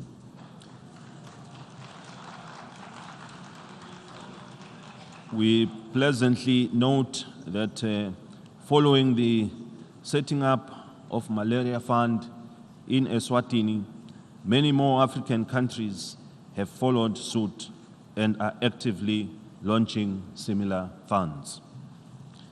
We are also proud to inform the world that the Kingdom continues with progress in ending AIDS as a public health threat by 2022. However, we still need to support in our prevention efforts and prolonging the lives of those who are already living with the disease. We are grateful to the friends of the Kingdom who continue to support us in addressing these challenges, particularly the Global Fund. They support our initiatives to eliminate AIDS, TB, and malaria while building stronger systems for health that will enable the achievement of universal health coverage.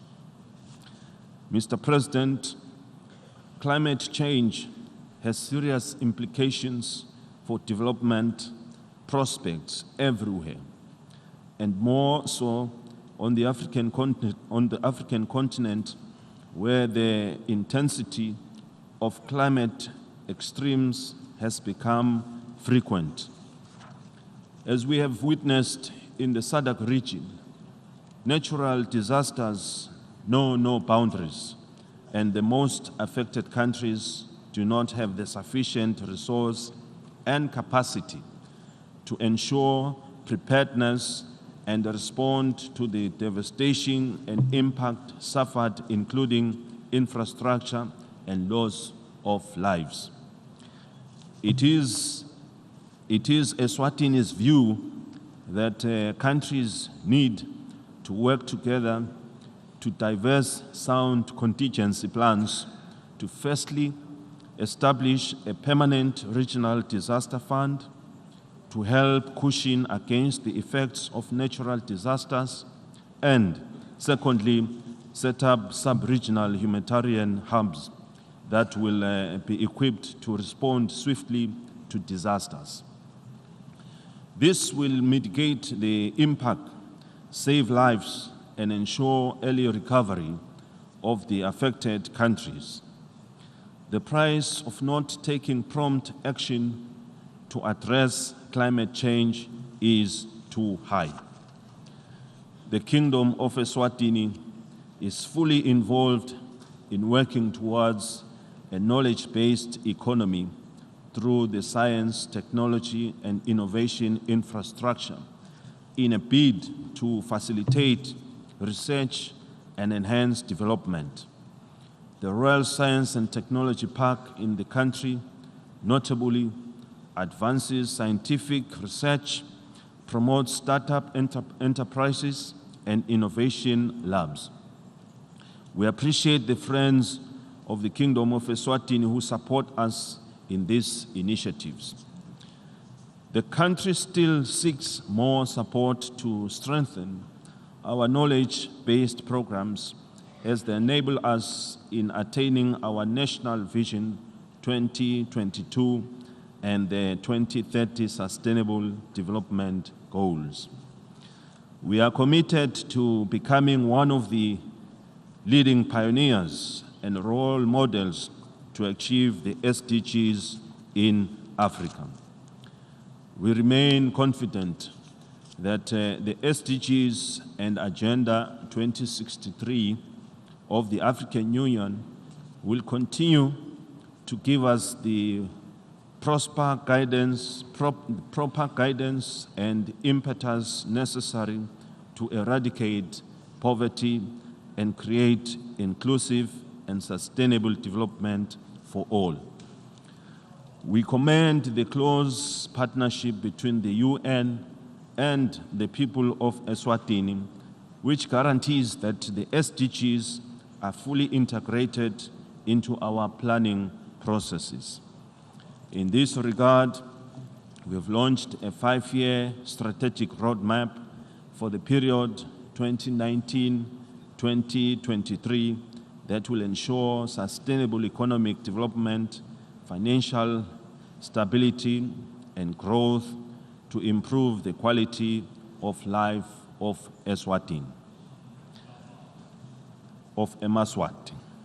The roadmap has 5 key sectors based on their ability to grow our GDP, create employment, and mobilize revenue, being manufacturing, agriculture, mining, and energy, tourism, and education, and ICT. No nation can develop past its educational capacity, particularly that of its teachers. As we all strive to ensure inclusive and equitable quality education for all, we also need to render the necessary assistance to countries that need help in developing the attribute of their educators. In this regard, we need to guarantee access to free and quality primary and secondary education, as well as affordable and inclusive vocational and technical education, while paying attention to opportunities available to disabled children, the boy and the girl child. I am pleased to share with the global community that the Kingdom of Eswatini has embarked on these initiatives, and we can see positive results. Mr. President, we all know young people face a variety of challenges which require a comprehensive, coordinated, and multilateral response.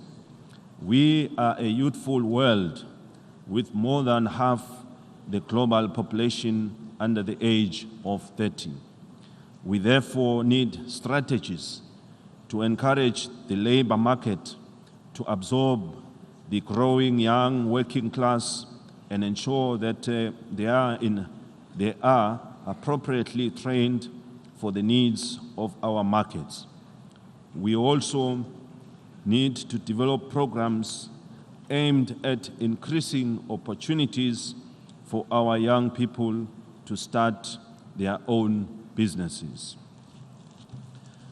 Mr. President, the United Nations speed of leaving no one behind will remain elusive if we continue to deprive other nations of the world the opportunity to play a pivotal role in the affairs of this august Universal Assembly.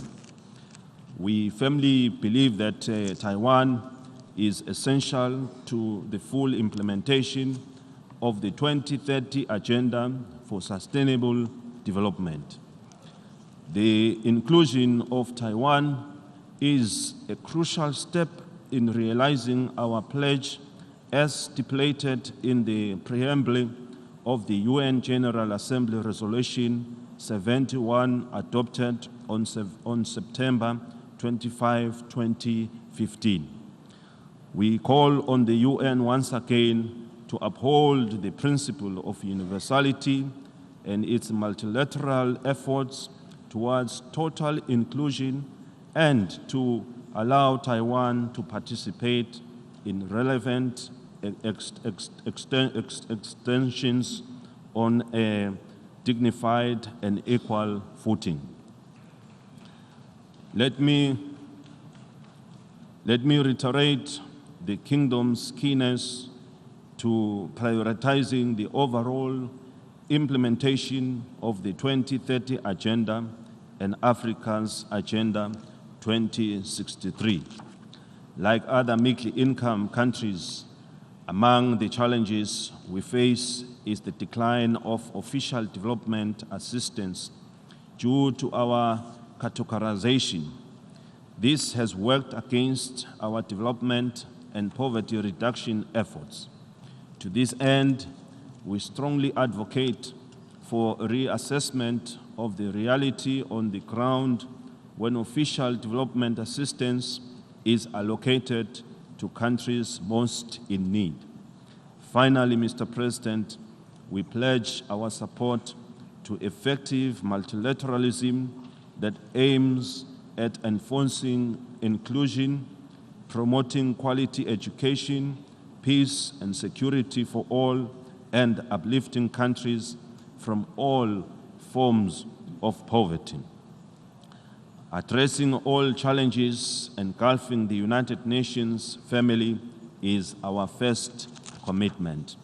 We wish to acknowledge the UN Secretary-General and his entire staff for continuing to steer the affairs of the Secretariat with focused commitment to the UN pursuit of global peace and security, equity and justice, and inclusiveness in all matters of the organization.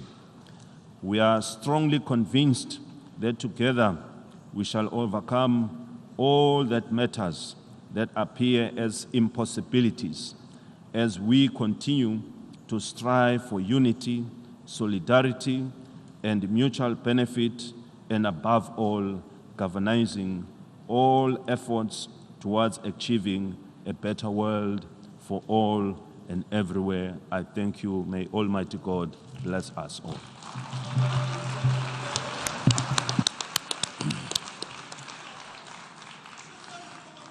On behalf of the General Assembly, I wish to thank the Head of State of the Kingdom of Eswatini for the statement just made.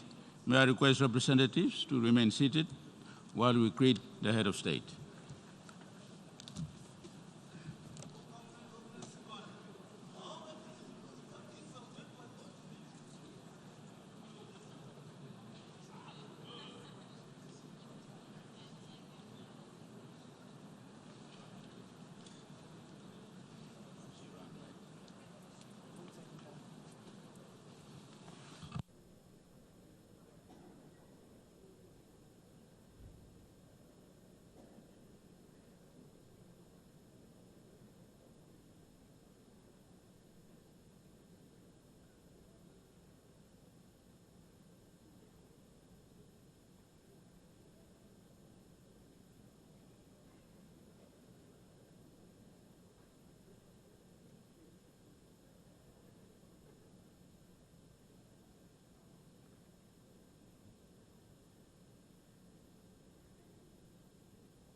The Assembly will hear an address by His Excellency Hassan Rouhani, President of the Islamic Republic of Iran. I request protocol to escort His Excellency.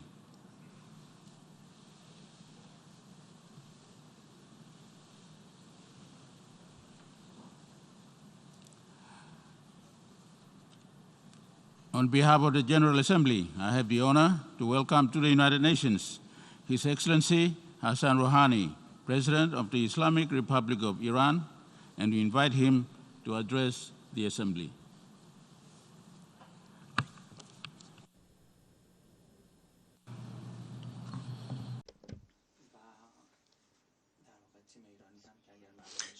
In the name of God, the most compassionate, the most merciful, may blessings and praise be upon the Prophet Muhammad. Mr. President, I would like to congratulate your deserved election as the President of the 74th General Assembly of the United Nations, and wish you success and good luck for Your Excellency and the Honorable Secretary General. At the outset, I would like to commemorate the freedom-seeking movement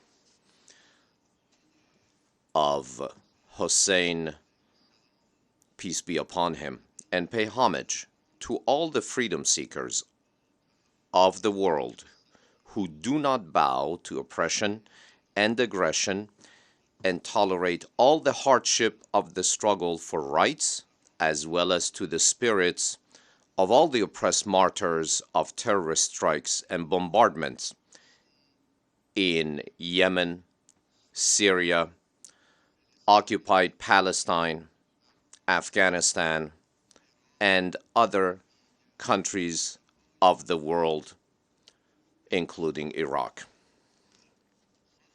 Ladies and gentlemen, the Middle East is burning in the flames of war, bloodshed, aggression, occupation, and religious and sectarian fanaticism and extremism. And under such circumstances, the suppressed people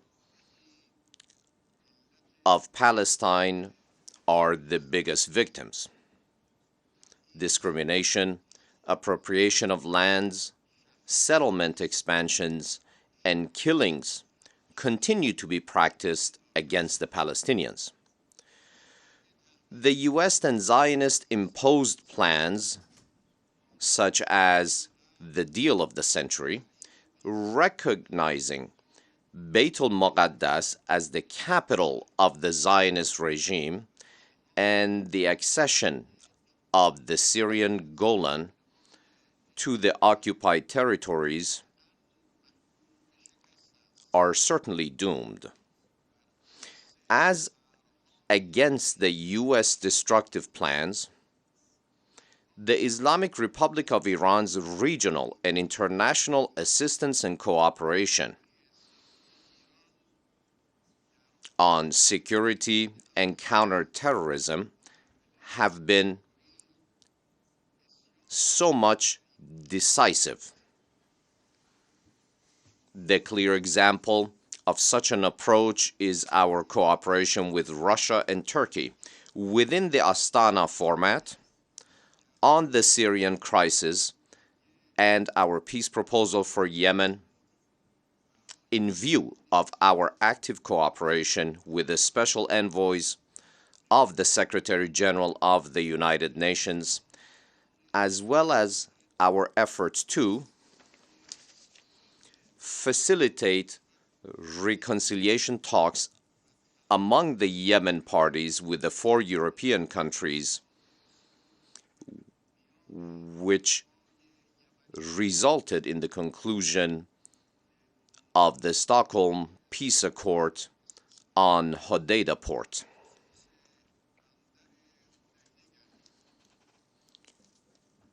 Distinguished participants, I hail from a country that has resisted the most merciless economic terrorism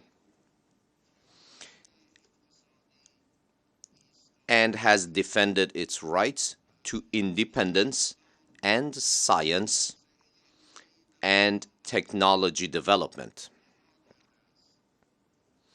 The U.S. government, while imposing extraterritorial sanctions and threats against other nations, has made a lot of efforts to deprive Iran from the advantages of participating in the global economy, and has resorted to international piracy by misusing the international banking system. We Iranians have been the pioneers of freedom-seeking movements in the region, while seeking peace and progress for our nation as well as our neighbors. And we have never surrendered to foreign aggression and imposition.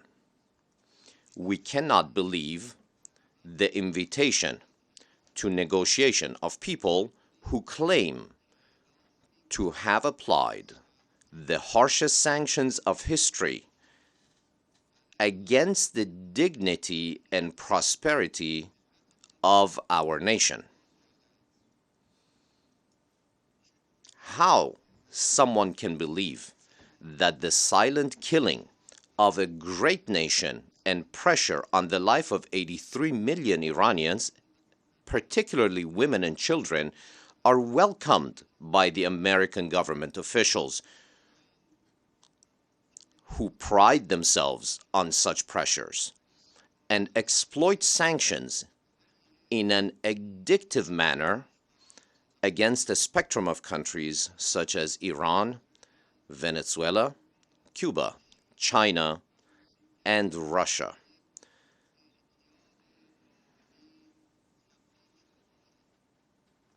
The Iranian nation will never, ever forget and forgive these crimes and these criminals. Ladies and gentlemen, the attitude of the incumbent U.S. government towards the nuclear deal or the JCPOA not only violates the provisions of the United Nations Security Council Resolution 2231, but also constitutes a breach of the sovereignty and political and economic independence of all of the world's countries. In spite of the American withdrawal from the JCPOA, and for 1 year, Iran remained fully faithful to all of its nuclear commitments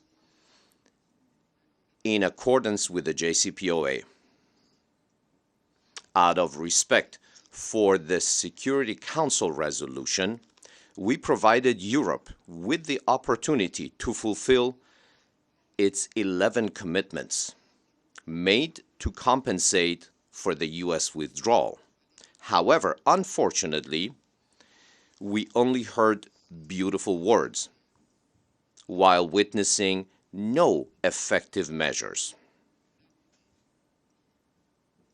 It has now become clear for all that the United States turns back to its commitments, and Europe is unable and incapable of fulfilling its commitments. We even adopted a step-by-step approach in implementing paragraphs 26 and 36 of the JCPOA. And we remain committed to our promises in the deal.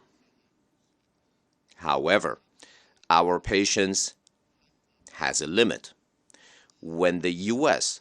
does not respect the United Nations Security Council resolutions, and when Europe displays inability,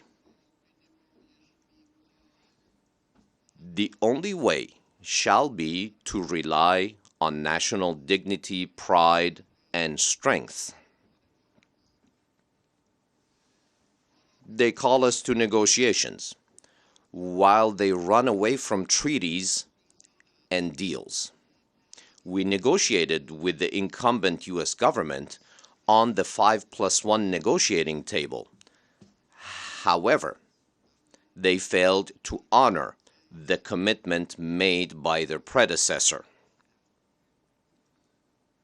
On behalf of my nation and state, I would like to announce that our response to any negotiation under sanctions is negative. The government and people of Iran have remained steadfast against the harshest sanctions in the past 1.5 years, and will never negotiate with an enemy that seeks to make Iran surrender with the weapon of poverty, pressure, and sanctions. If you require a positive answer, and as declared by the leader of the Islamic Revolution, The only way for talks to begin is to return to commitments and compliance. If you are sensitive to the name of JCPOA, well, then you can return to its framework and abide by the United Nations Security Council Resolution 2231. Stop the sanctions so as to open the way for the start of negotiations. I would like to make it crystal clear. If you are satisfied with the minimums, we will also convince ourselves with the minimums, either for you or for us. The JCPOA was a minimum for you and for us. However, if you wish more, if you require more, you should also give and pay more. If you stand on your word that you only have one demand for Iran, i.e. non-production and non-utilization of nuclear weapons, then it could easily be attained in view of the IAEA supervision, and more importantly, with the fatwa of the Iranian leader. Instead of a show of negotiations, you shall return to the reality of negotiations. Memorial photos are the last station of negotiations, not the first one.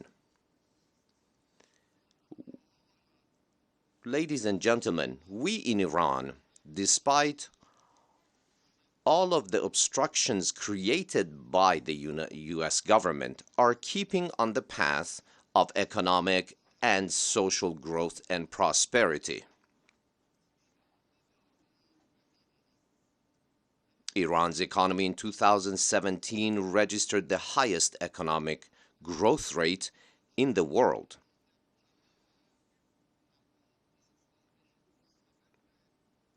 And today, despite fluctuations emanating from foreign interference, in the past 1.5 years, we have returned to the track of growth and stability.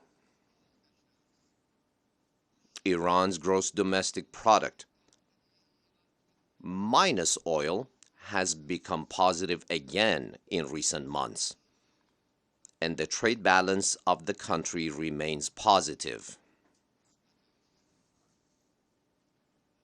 Distinguished participants, the security doctrine of the Islamic Republic of Iran is based on the maintenance of peace and stability in the Persian Gulf and providing freedom of navigation and safety of movement in the Strait of Hormuz. Recent incidents have seriously endangered such security.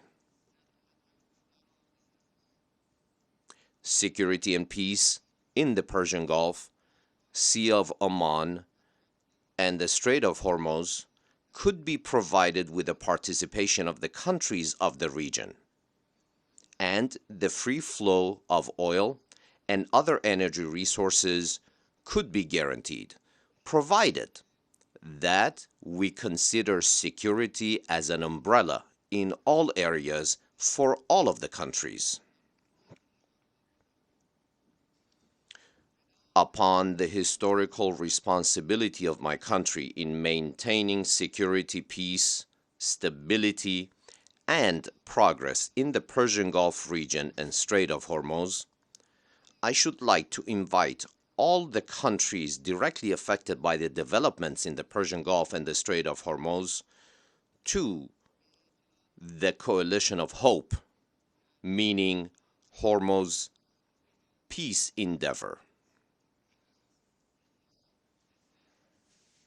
The goal of the Coalition for Hope is to promote peace, stability, progress, and welfare for all of the residents of the Strait of Hormuz region, and enhance mutual understanding and peaceful and friendly relations amongst them. This initiative includes various venues for cooperation, such as the collective supply of energy security, freedom of navigation, and free transfer of oil and other resources to and from the Strait of Hormuz and beyond.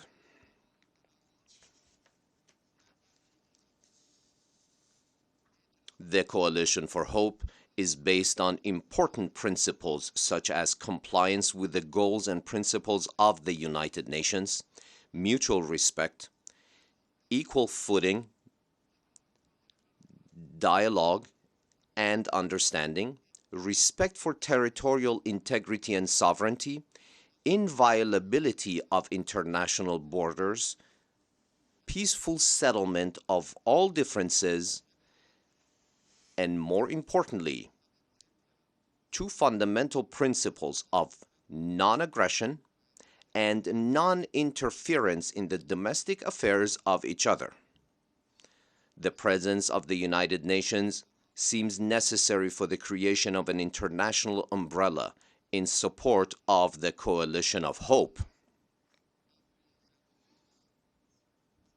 The Minister of Foreign Affairs of the Islamic Republic of Iran shall provide more details of the Coalition of Hope to the beneficiary states.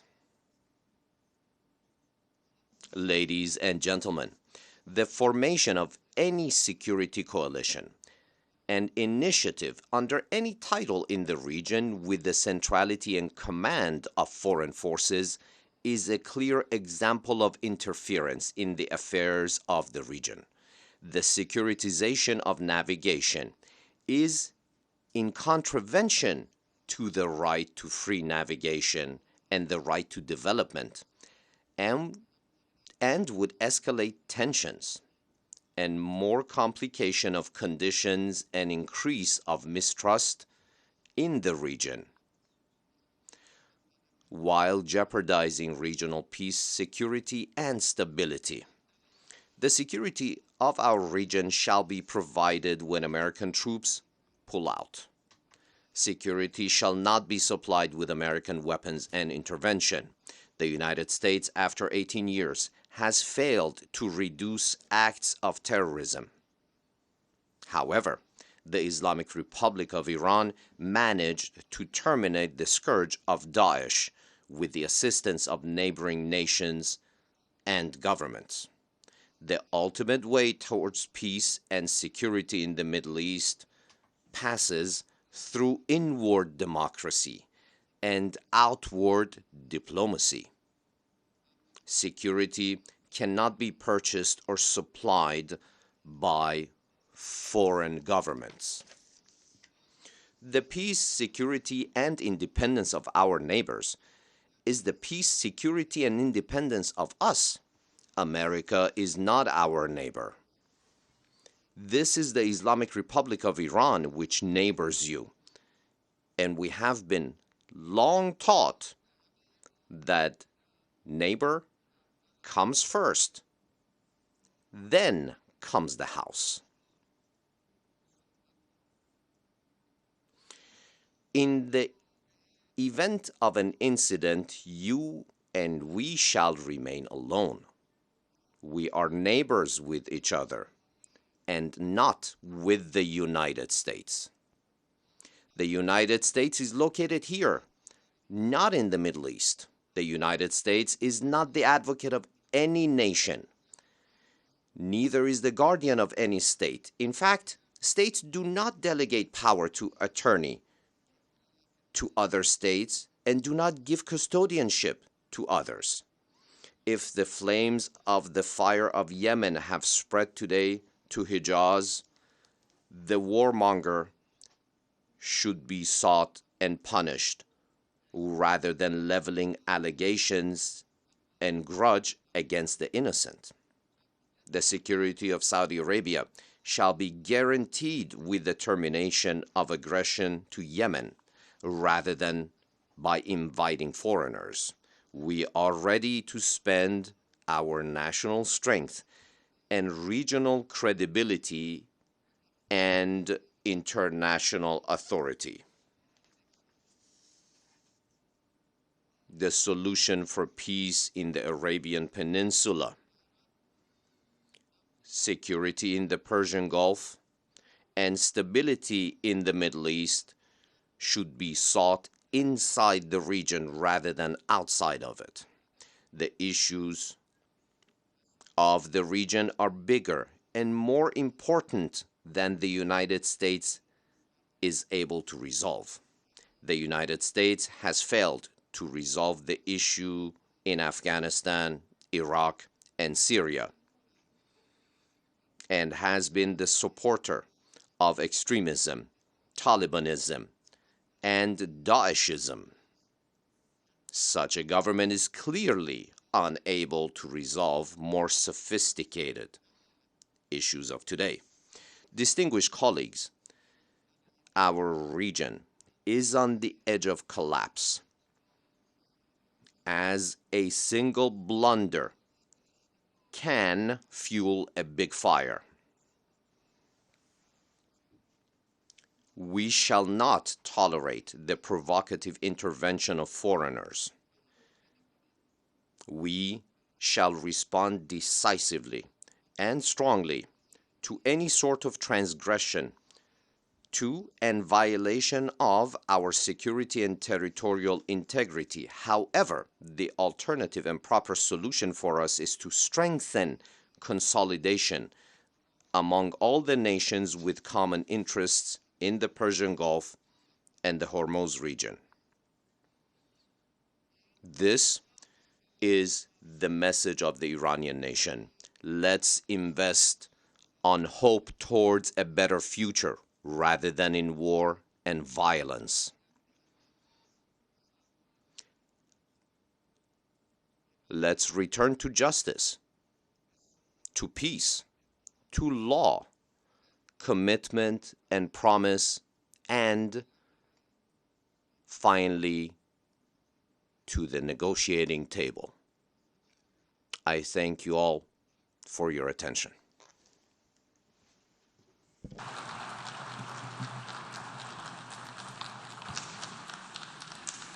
On behalf of the General Assembly, I wish to thank the President of the Islamic Republic of Iran for the statement just made.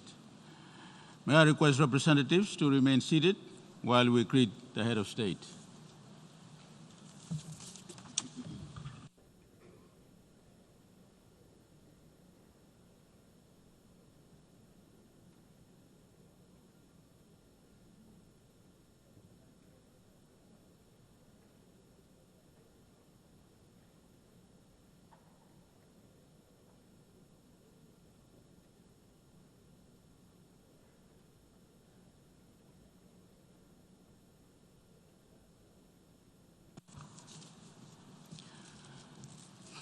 The Assembly will hear an address from His Excellency Tommy Isang Remekensau, President of the Republic of Palau. I request protocol to escort His Excellency.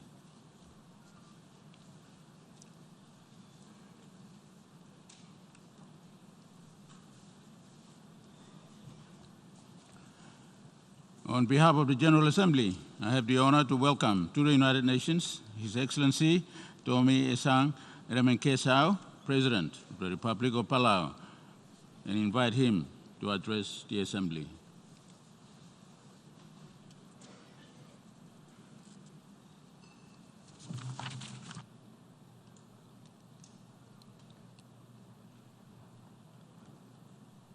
Mr. President, Mr. Secretary General, Excellencies, ladies and gentlemen, allow me to begin by congratulating His Excellency Tijani Muhammad Bandi on becoming President of the 74th session of the General Assembly.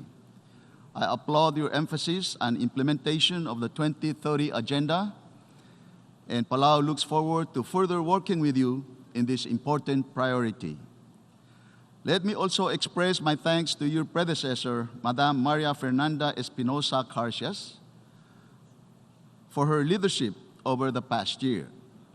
I also want to express my deep condolences to the people of the Bahamas and all the victims of Hurricane Dorian. Please know that as fellow islanders, the people of Palau stand in solidarity with you. Mr. President, I would like to recall the words of my predecessor in his first address to the United Nations General Assembly 25 years ago, after Palau was formally admitted as the 185th member of the United Nations. He said, and I quote, "My country, with approximately 20,000 citizens, will be one of the smallest members of this organization. But we are large in the things that count: a strong cultural heritage, a commitment to human rights, and a democratic government.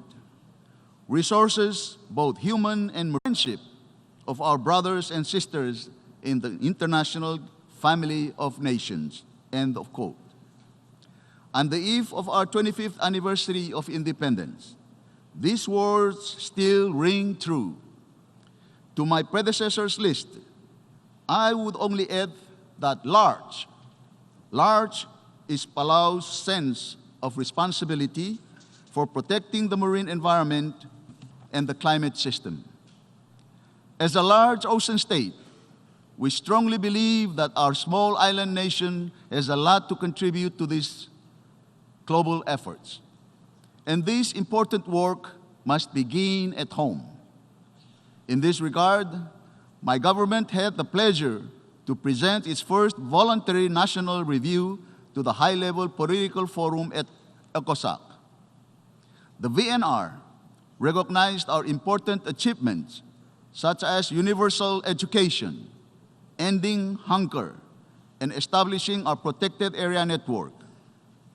Palau has proclaimed 2019 as the year of innovative learning and excellence, in recognition that our people are our greatest resource.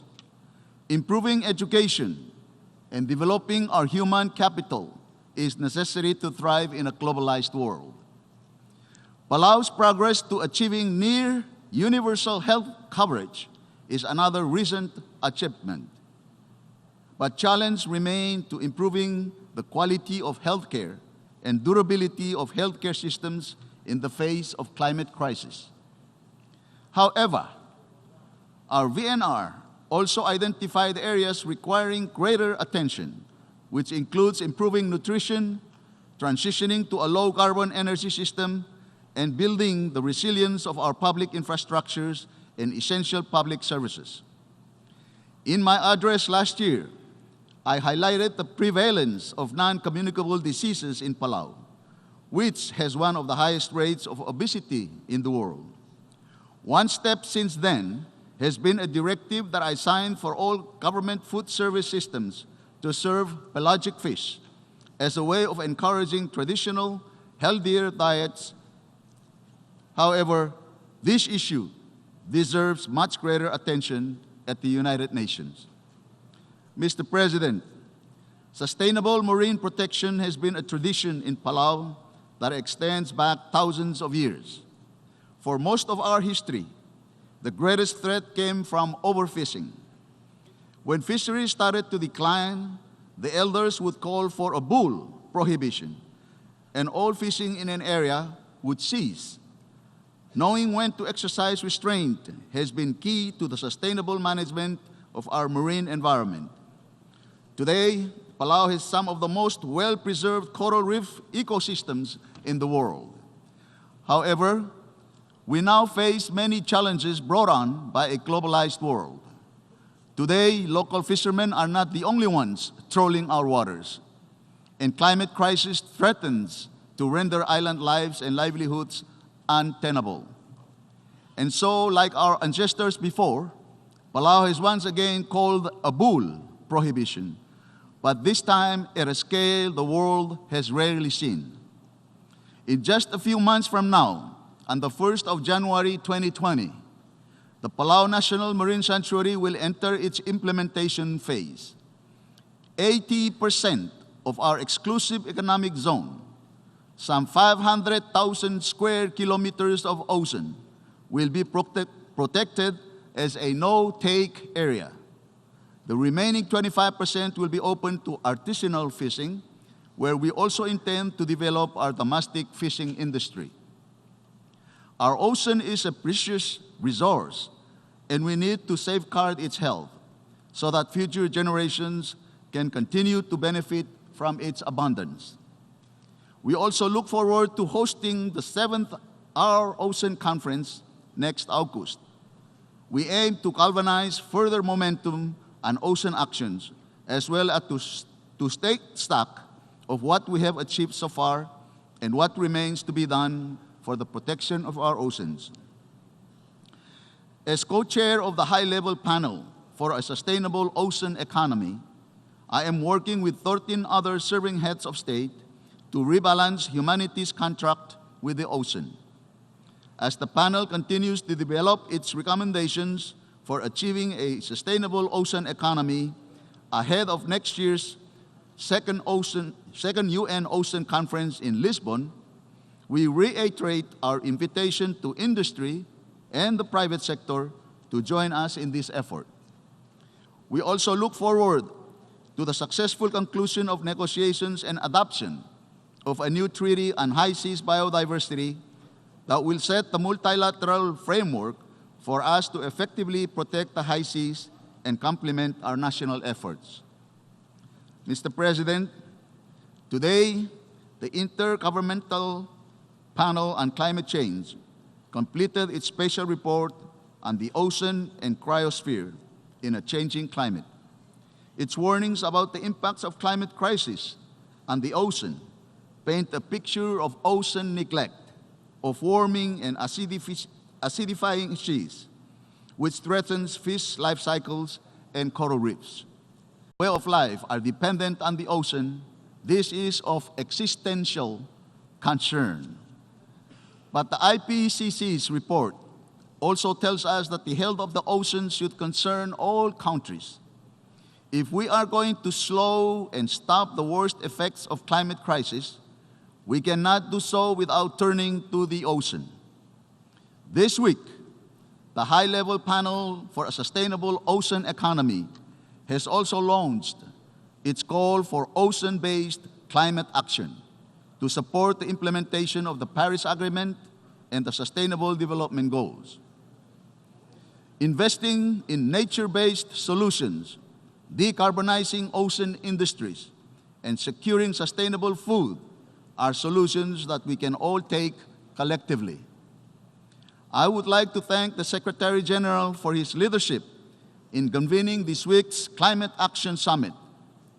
Palau is honored to have been a member of the Energy Transition Track for the Climate Action Summit and to have presented and developed the SEAT Sustainable Energy Package. This is part of the commitment by small island developing states to systematically and ambitiously transition to low-carbon economies. This SEAT Sustainable Energy Package seeks to build the partnerships that generate action on the ground by scaling up the SEAT's Lighthouse Initiative. SEATs will be empowered to develop ambitious and achievable plans for renewable energy and attract new investment. In Palau, we are about to begin the task of installing the world's largest microgrid, which will enable us to meet our nationally determined contribution under the Paris Agreement well ahead of 2025. The formation of a public-private partnership has been critical to this endeavor. It is also vital that we see an ambitious response by our developed country brothers and sisters to replenish the Green Climate Fund. We thank those that have recently announced new commitments this week: Denmark, Sweden, Monaco, South Korea, and others. And we look forward to others coming forward to also increase their ambition of support. Mr. President, you have identified next year's 75th anniversary of the United Nations as an important opportunity to reduce the trust deficit among nations. As part of this work to revitalize multilateralism, our UN institutions must be fit for purpose. In this regard, reform of the UN Security Council remains an urgent task. We urge you together with the Secretary General, to undertake consultations to advance the reform process and ensure that the Security Council better reflects the geopolitical realities of the world today. The Security Council must also be prepared to take on the most pressing security challenges of our generation, and so we reiterate the call of Pacific Islands for the appointment of a special representative of the Secretary General on Climate and Security. Mr. President, our pathway to realizing the 2030 Agenda is enabled by a strong multilateral system. The declaration adopted at the SDG Summit reminds us that the accelerated action depends on accessible means of implementation. While Palau has made considerable gains in some key areas, progress can be greatly accelerated by durable partnerships and greater multilateral cooperation that takes into consideration the needs of small island developing states. The midterm review of the Samoa pathway also reiterates the special needs and circumstances of SEEDs and emphasizes the importance of scaling up modalities of financing. In particular, we welcome its recognition of the limitations of an income-only measure of development and its call to deepen and enhance partnerships with SEEDs. As was made tragically clear in the Bahamas, our vulnerabilities as SEEDs to disasters and climate impacts are unique and threaten to undermine all our sustainable development efforts. Implementing the Secretary General's recommendations for reform of the UN development system also remains an essential objective, so that no country is left behind. Therefore, I look forward to the establishment of a UN multi-country office in the North Pacific. As affirmed by the Micronesian President Summit earlier this year, basing the MCO in one of the North Pacific countries will bring greater coherence to development support in the region and enhance the efforts of Micronesian SEEDs to achieve the Sustainable Development Goals. Our collective commitment to leave no country behind also demands that we end our exclusion of Taiwan and its 23 million people. This should apply here in the General Assembly as well as in the range of international bodies that are so essential to establishing effective multilateralism, such as the World Health Assembly, International Civil Aviation Organization, and UN Framework Convention on Climate Change. We know from our partnership with Taiwan about the strength of its commitment to the Sustainable Development Goals and its equal and dignified participation in the 2030 Agenda processes will only strengthen our global effort to realize this agenda.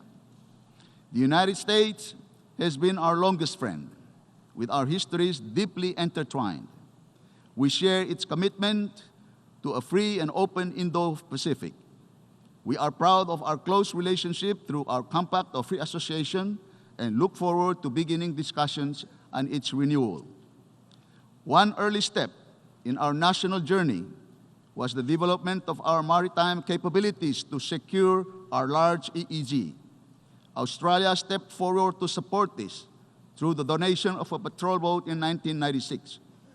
We are delighted that Australia has extended its commitment to the Pacific Patrol Boat Program and will be replacing the PSS Ramlik with the delivery of new patrol boat in 2020.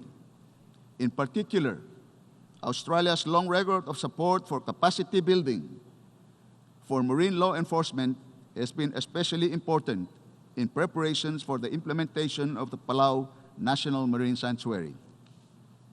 The government of India has been a growing partner in the fields of health through support for our healthcare systems and diffusing small-scale solar technology through Palawans who have now been trained as solar mamas. We view with concern North Korea's recent ballistic missile launches that violate UN Security Council resolutions, which threatens peace and stability in our region and around the world. Weapons of mass destruction and ballistic missiles of all ranges must be dismantled, and the cooperation of all states is essential to fully implement relevant Security Council resolutions. Mr. President, it seems like the last 25 years have passed in the blink of an eye. The first generation of Palawans, born to an independent republic, are already coming of age. Now, our second generation of independent Palawans are just starting school. I am very confident that they can look forward to another 25 years in a country that is large in the things that count, large in its commitment to friendship and solidarity with this great family of nations. I am hopeful that they will live in a world that has seized this critical moment in history to avert the worst effects of the climate crisis. A world that has rebalanced its relationship with the land, the atmosphere, and the oceans. A world that works with nature and not against her. This family is what gives me hope. It is what gives the people of Palau hope. I thank you very much.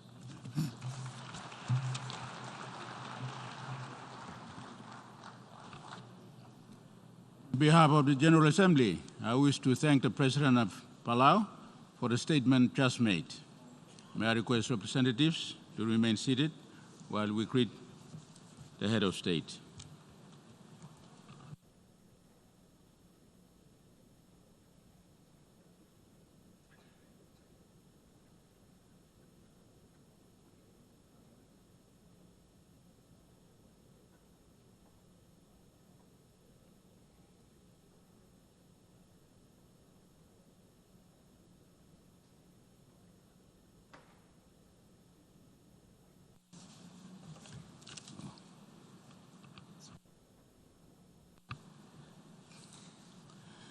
The Assembly will hear an address by His Excellency Salome Zourabichvili, President of Georgia. I request protocol to escort Her Excellency.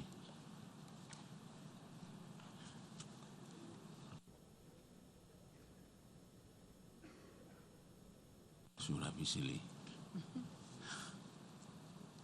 I have a problem with pronouncing words.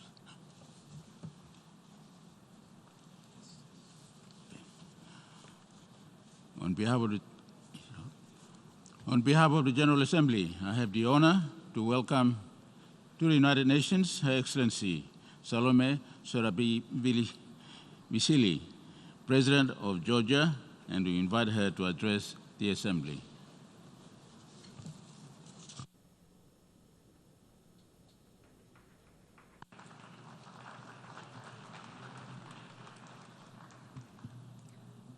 Mr. President, Excellencies, distinguished delegates, it is an honor to address you today as the President of Georgia.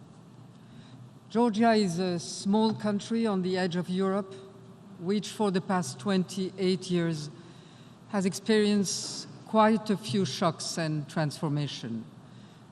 Recovering its independence, opening of borders, first wave of globalization, shifting to market economy, and it has endured open or protracted conflicts, war, and occupation.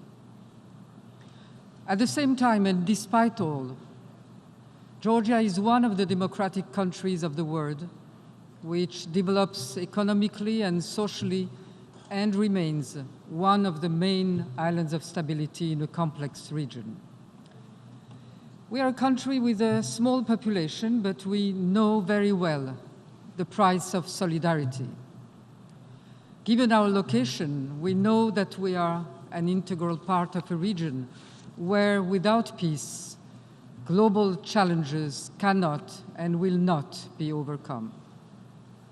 We're also fully conscious that the destiny of the planet is also our destiny. Mr. President, Georgia, as all here present, faces the global challenges that defy today's world. climate change, erosion of biodiversity, universal and accessible health, education for all, overcoming poverty, unemployment, and inequalities. The 17 SDGs, as inscribed in the Agenda 2030 to counter these challenges, are all essential. They are the path towards a radical transformation, both of the way we look at the world and of our own behavior patterns. The only way to overcome the global challenges is seeing and treating them as a whole, as a complex, multifaceted threat. And this is far from easy. The world is much more complex, and so is the answer to be found to these challenges. We need more systemic approaches and holistic thinking. Georgia will put all its efforts to progress toward the 2030 Agenda goals, together with all actors in the society, be they public or private, together with its neighbors and partners. For solidarity and joining efforts are key to success. That is why we are all here today. That is why we believe in the necessary conciliation between sovereignty and multilateralism. Mr. President, while we are looking towards 2030 and determined to achieve our common goals, there are some more immediate challenges that we have to overcome in order to succeed. We need new thoughts. We have to dare and experiment, elaborate new options, and we can no longer be afraid of initiatives. And what is true for the world is true for Georgia. Our very first challenge, and hence our priority, is peace. Peace is the ultimate goal of every society, but it's the very essence and the raison d'être of the United Nations. Global security is a global challenge. Wars, conflicts, and terrorism pose a clear and massive threat to the lives of millions of citizens and provoke massive migrations and hordes of refugees. We share the grief of the families of the victims of terrorism. We understand the fear and the anger, and we take our share of the common fight against this invisible enemy. Georgia is thus contributing substantially to the peace missions, be it yesterday in Iraq or today in Afghanistan, in Mali or in Central Africa, far from our borders, but close to us out of our duty of solidarity.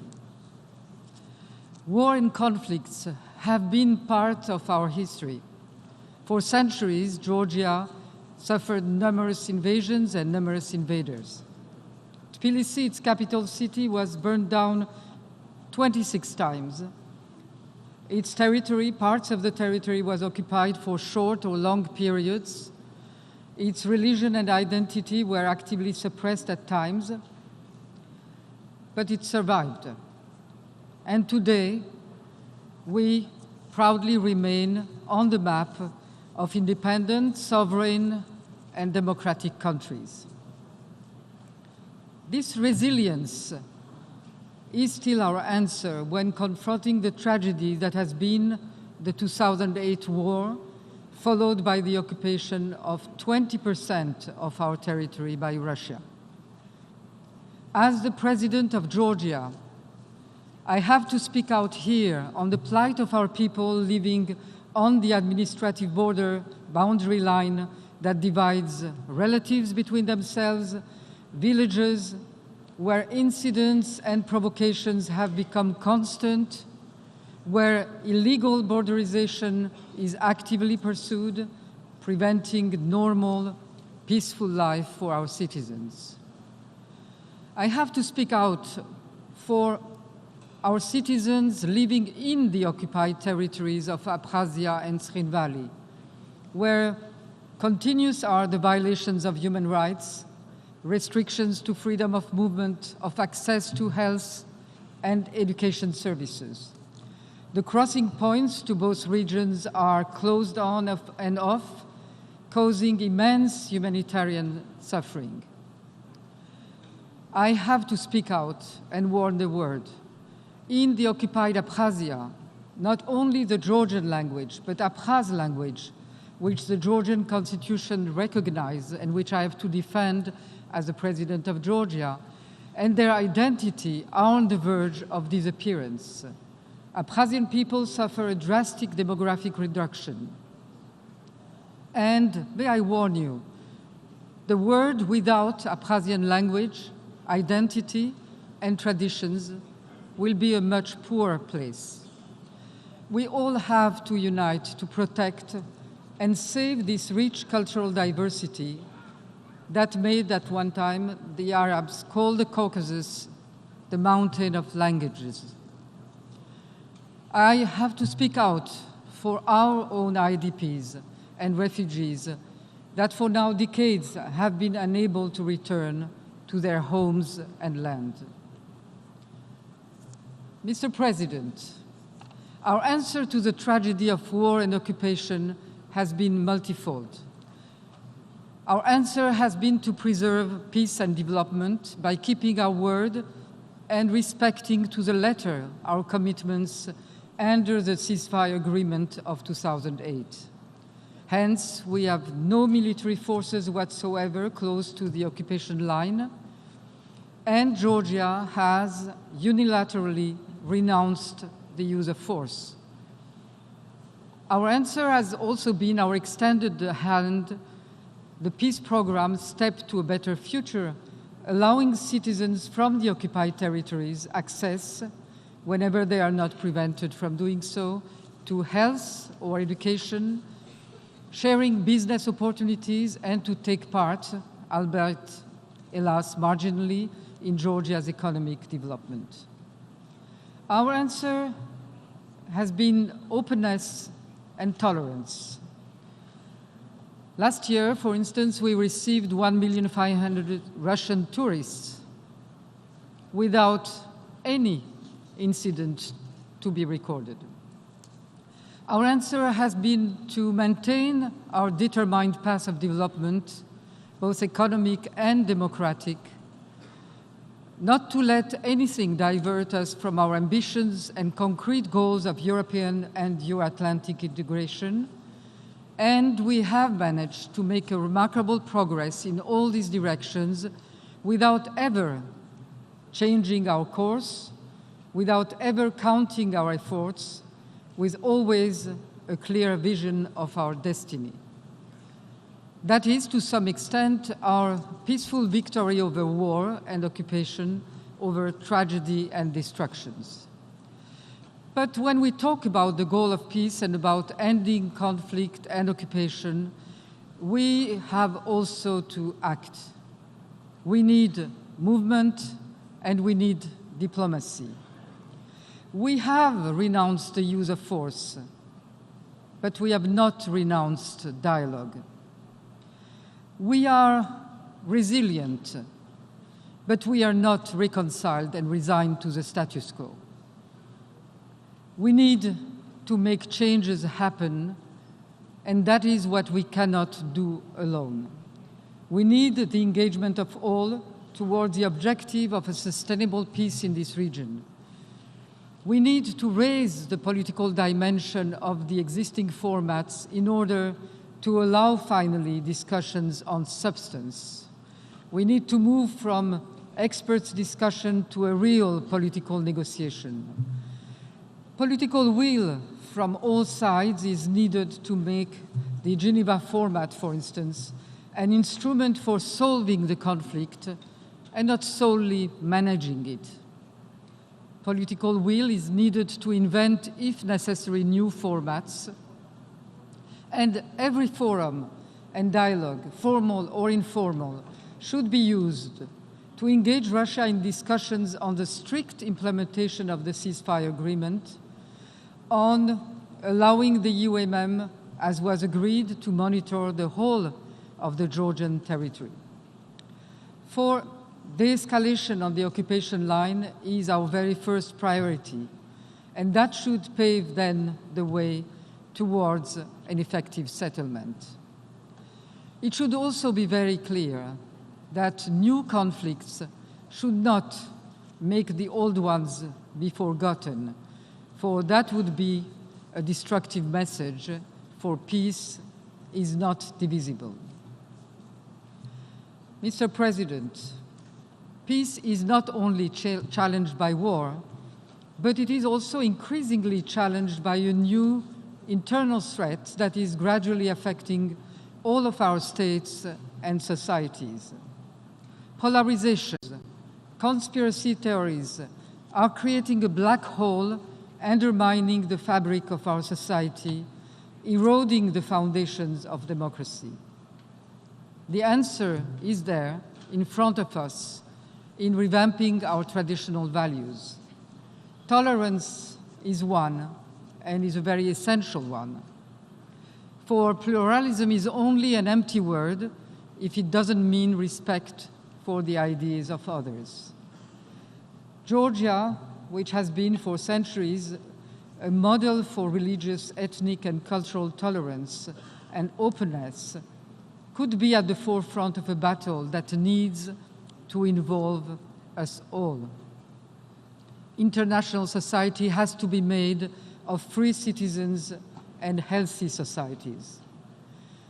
We cannot achieve anything, nor SDG goals, if from within we are weakened, divided, and fighting each other. That is my appeal to my fellow Georgians, but not only to Georgians. Mr. President, overcoming poverty has been the major concern for Georgian governments. Struggling to modernize and raise our economy to international standards is to make its place on world markets, better using its unique standing between the European and the Asian markets to which it has free access. Georgia is on the right path to sustainable growth. But we need more. Education and qualification is key to overcoming unemployment and poverty. It is not only a fundamental right of any human being, but a vital condition for sustainable development of any country. Ensuring quality and affordable education is thus one of the main priorities of Georgia today and a declared cornerstone for the development. Our priority is not only in words, but it's also in numbers, and the education budget is planned to increase and reach 6% of the GDP in 2022. We have undertaken a number of reforms aimed at transforming our education system to raise free citizens and be competitive on the international platform. Science and technology, research and innovation are the basis for our future development, and we attach a great importance to the internationalization of education by cooperating with leading European and American institutions and opening also to foreign students.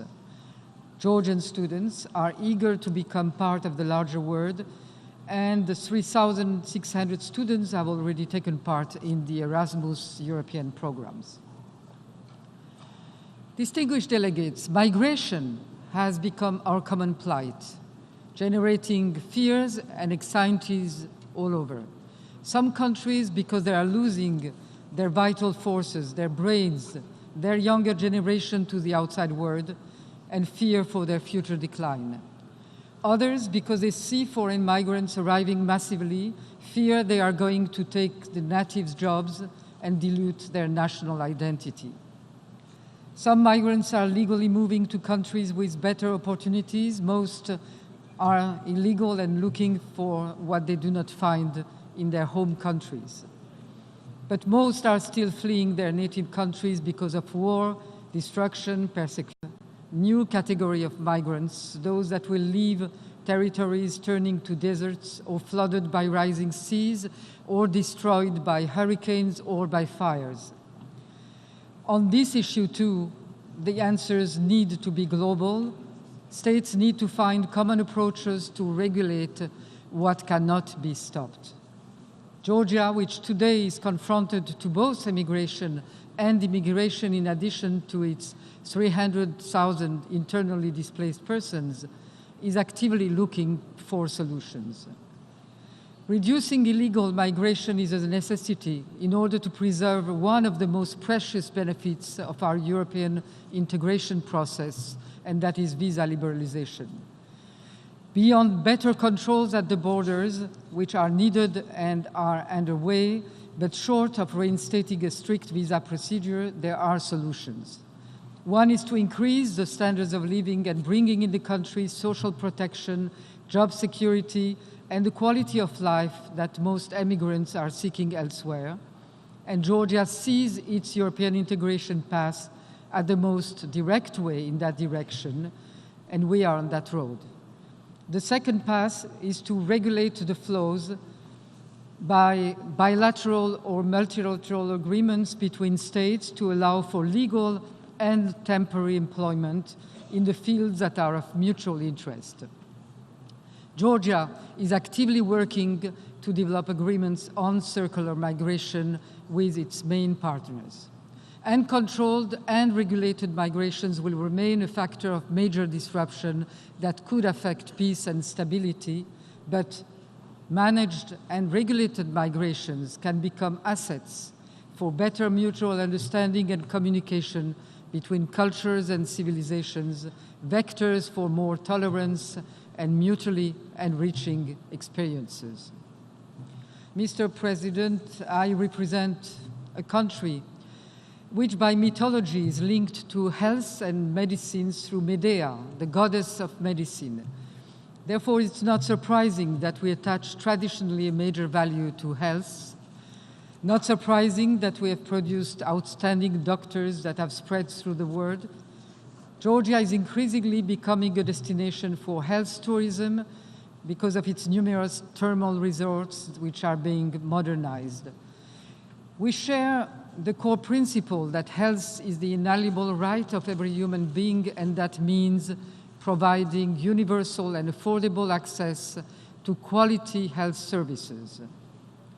This inalienable right is threatened today by the rising cost of treatments and medicines. In today's world, we cure more and more illnesses.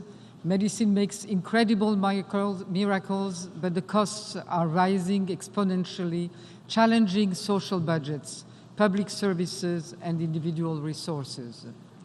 Georgia has made the political choice of moving towards a universal health coverage system, has tripled health allocation over all sectors, and today 90% of our population has access to essential primary care services. We have also reached notable progress in the fields of maternal and child health. TB, resistant TB, HIV/AIDS is almost eradicated. And we have implemented successfully a program of hepatitis C elimination with the support of the US CDC, WHO, and other private partners, creating thus the first ever precedent of nationwide chronic illness eradication through treatment in the world. And that is a big hope. We still have important challenges to overcome, but I'm proud that just 2 weeks ago, we announced the launch of a center for child oncology with the support of the USAID. And we hope that this project will be the basis for international cooperation in Georgia.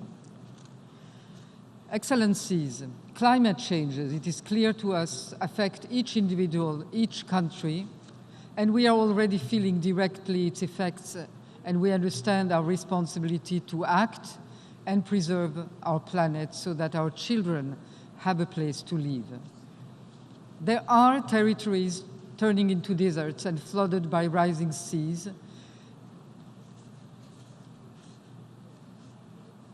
Or destroyed by hurricanes like we have just witnessed, or by fires. Georgia, as a party to the UN Framework Convention on Climate Change, is fully committed to the objectives of the convention and aligns with the findings of the IPCC. Subsequently, Georgia has updated its nationally determined contribution in parallel with the elaboration of the Climate Action Plan for the period 2021-2030, ensuring the GHG emissions by 2030 will stay by 40% below the recorded level in 1990. The climate summit demonstrated the momentum and showed the potential to leap forward by giving the climate community more ambitious measures for implementing the Paris Agreement. Georgia, as many small countries, doesn't have industries that produce greenhouse gases, but like any other state, we feel the impact and we adapt. We aim to build a climate-resilient Georgia and to reduce climate-driven losses. Georgia represents today a unique reservoir of biodiversity of fauna and flora with a great number of endemic species. We are conscious that this unique geographic situation and our unique biodiversity has to be preserved for the future of our planet. And thus we are developing an integrated climate policy led by the Interministerial Committee on Climate Change and putting in place climate-friendly incentives in the energy sector as well as green economy and energy efficiency policies. Prevention is key. It's true that we can't control the weather, but there's nothing inevitable about natural disasters. What's more, by helping local communities to understand and reduce disaster risk, Georgia is strengthening a culture of resilience that is a core value of democracy and self-government. Finally, Mr. President, distinguished delegates, we cannot fight together if we do not share the same basic values. One of them is democracy. It is what allows for the full involvement, the full responsibility, and the full commitment of each and every citizen in this global war against global threats that we are embarking upon. It has been 28 years that Georgia chose to become or to re-become a democratic country that it was during its first independence.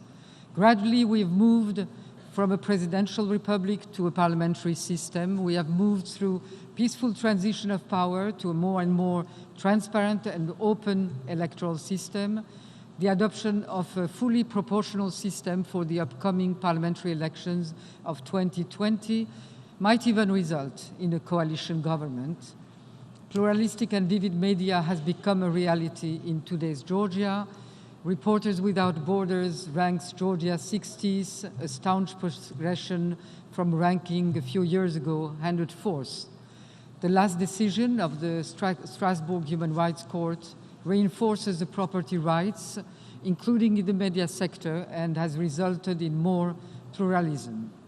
The new constitution, adopted last year, reaffirms the strict principle of separation of powers, all fundamental rights, and sets a high standard by introducing a large set of new social rights, making it one of the progressive constitutions of the world. And so was the 1921 Constitution of Georgia, which recognized early on the right of women to vote and to be elected. 5 women were participating in the first Constituent Assembly. Georgia was a country where the first ever Muslim woman was elected. And today I am among the 11 women presidents of the world and the first women president in our region. Georgia is now embarked on its 4th wave of judicial reform, which aims at ensuring a higher standard of independence of the judiciary, building public confidence in the court system. This stage is the most delicate and the one for which we need increased support and assistance from partners. Progress is already there and can be measured. The number of complaints submitted by Georgian citizens to the Strasbourg Human Rights Court of Justice has in the past 6 years decreased 11 times from 40,053 to 415. Georgia is rated 41 out of 126 states in the Rule of Law Index survey of 2019. Beyond the law adopted in 2014 on elimination of all forms of discrimination, we are taking also important steps toward ensuring equality and safety in labor relations, employment, and occupation, and prohibiting sexual harassment, as well as developing the Code on the Rights of the Child, fully aligned with the Convention. Mr. President, let me conclude. 50 years ago, Yes, we had a dream and man landed on the moon. We shall not forget how difficult this was in terms of human, financial, scientific resources and sacrifices. And we faced them. Today we have a new challenge, a new dream. The Agenda 2030 is probably the most ambitious global agenda humanity has ever designed. And it could be summed up by a simple message: come back to Earth. We have inherited one planet, and it is where Georgians want to live peacefully. We have all to remember that we have only one life to live and only one planet to save. Romantic part of it.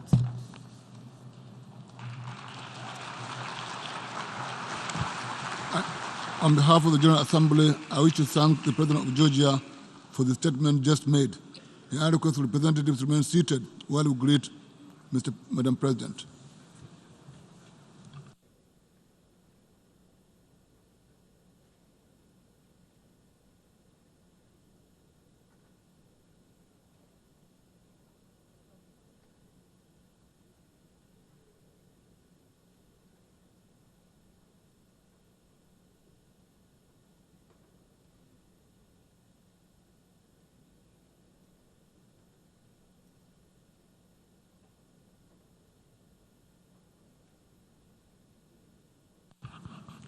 The Assembly will hear an address by His Excellency Faustin Todare, President of the Central African Republic.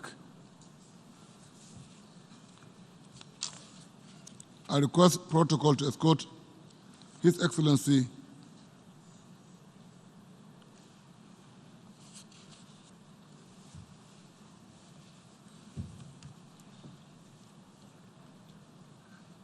On behalf of the General Assembly, I have the honor to welcome the United Nations His Excellency President Faustin Ashash Todera of the Central African Republic, and to invite him to address the Assembly. Mr. President. Thank you.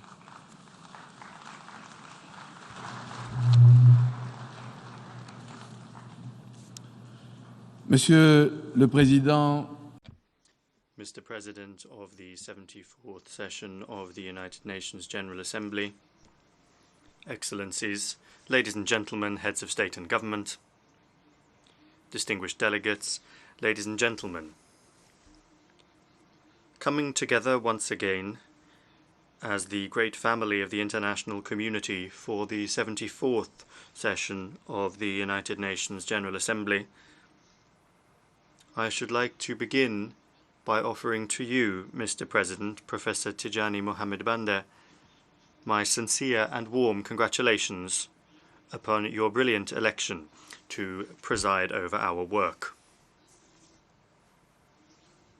Your election is the symbol of the well-deserved honor and tribute paid to the entire African continent, and in particular to the Federal Remote Command of the international arena, as well as your exceptional personal qualities, constitute an asset and a guarantee of the success of our work. I should also like to take this opportunity to commend the quality of the work done and the results achieved by Ms. Maria Fernanda Espinosa Garces during the 73rd session. Here we pay tribute to her and express our gratitude and our appreciation. Allow me also to reiterate my gratitude and my confidence in Mr. Antonio Guterres, United Nations Secretary General, for his continued commitment to peace and development around the world, and above all for the constant and multifaceted support he has offered to the Central African Republic. Mr. President, this 74th session takes place in a particular context, at a time when the world is facing threats to international peace and security, terrorism, poverty, climate change, or indeed the phenomenon of migration. I come here today, therefore, to share with you the concerns and the contribution of my country around the theme of galvanizing multilateral efforts for poverty eradication, quality education, climate action, and inclusion. The relevance of this theme is equalled only by the challenges that the world currently faces. The peoples of the world have seen the movement of globalization nurture in them this common dream of seeing the world become a genuine global village, and yet alas, we have never seen so many walls and barriers being raised. It is in the era of globalization that we are subjected to the perils of nationalism and a retreat into identity politics. The rejection of the other and extremism are being expressed ever more violently. It goes without saying that such opportunities give us an opportunity, a moment for individual introspection and exchange, so that together we can overcome the challenge of building bridges of brotherhood and peace, which know no borders. If together we make a leap forward and pool our efforts, we will be able to overcome the various hotbeds of tension and crisis that still exist around the world. No country, no nation is safe from the threats currently facing humanity. The challenge that we face as leaders is to have the courage to dare to question ourselves, to find innovative, efficient and effective solutions, to build peace and stability, and to create a robust foundation for sustainable development. Several of our countries, including my own, are experiencing a security situation which remains a source of concern and deserves the full attention of the international community. We must therefore keep in mind that as long as one of our member states is not at peace, the entire community of nations is affected.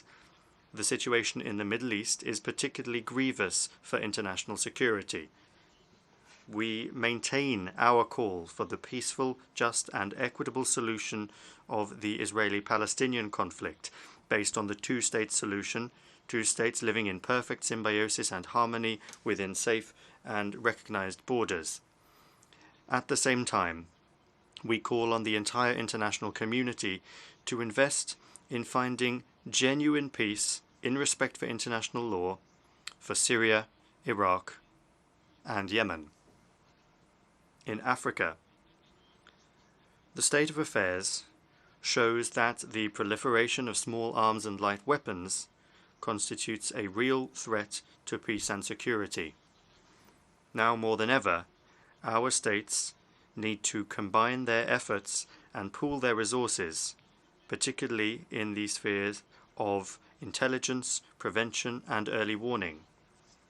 The example of the ECOWAS-ECAS Joint Summit in Lomé in July 2018 should inspire further concerted and coordinated action at a time when the spread of small arms and light weapons is defying national borders.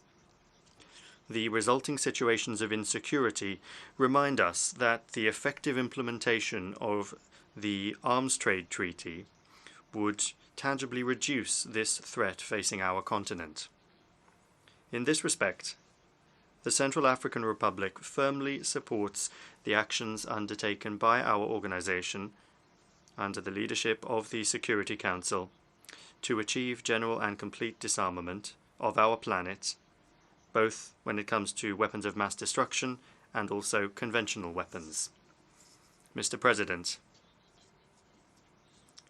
while development requires a minimum level of peace, it is also true that peace cannot prosper in the enclaves of abject poverty and insecurity that offer a distressing picture for all the world to see.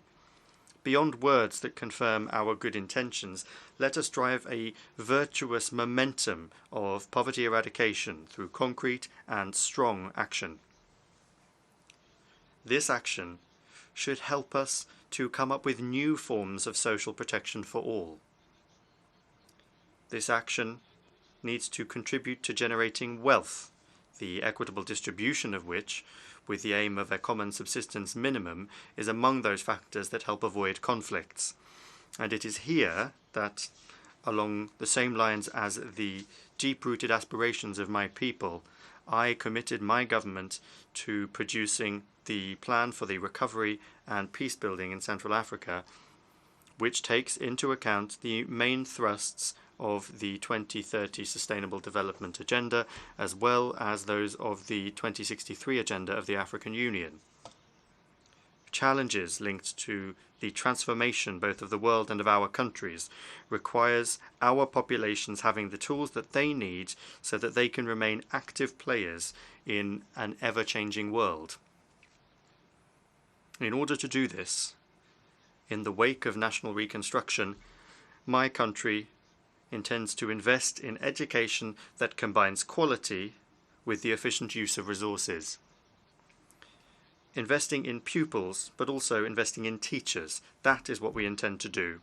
And in my country, which is emerging from crisis, all of our efforts should be focused on the opportunities that are offered by new technologies. What's more, we want to open up an international discussion on the subject of education so that we can avoid a number of traps, such as education programs for all, which end up simply being nothing more than literacy classes when the resources don't follow those programs to support good quality education. Good quality education is the tool that should be used as a basis for more lasting, more harmonious development, whilst also constituting a solid bastion against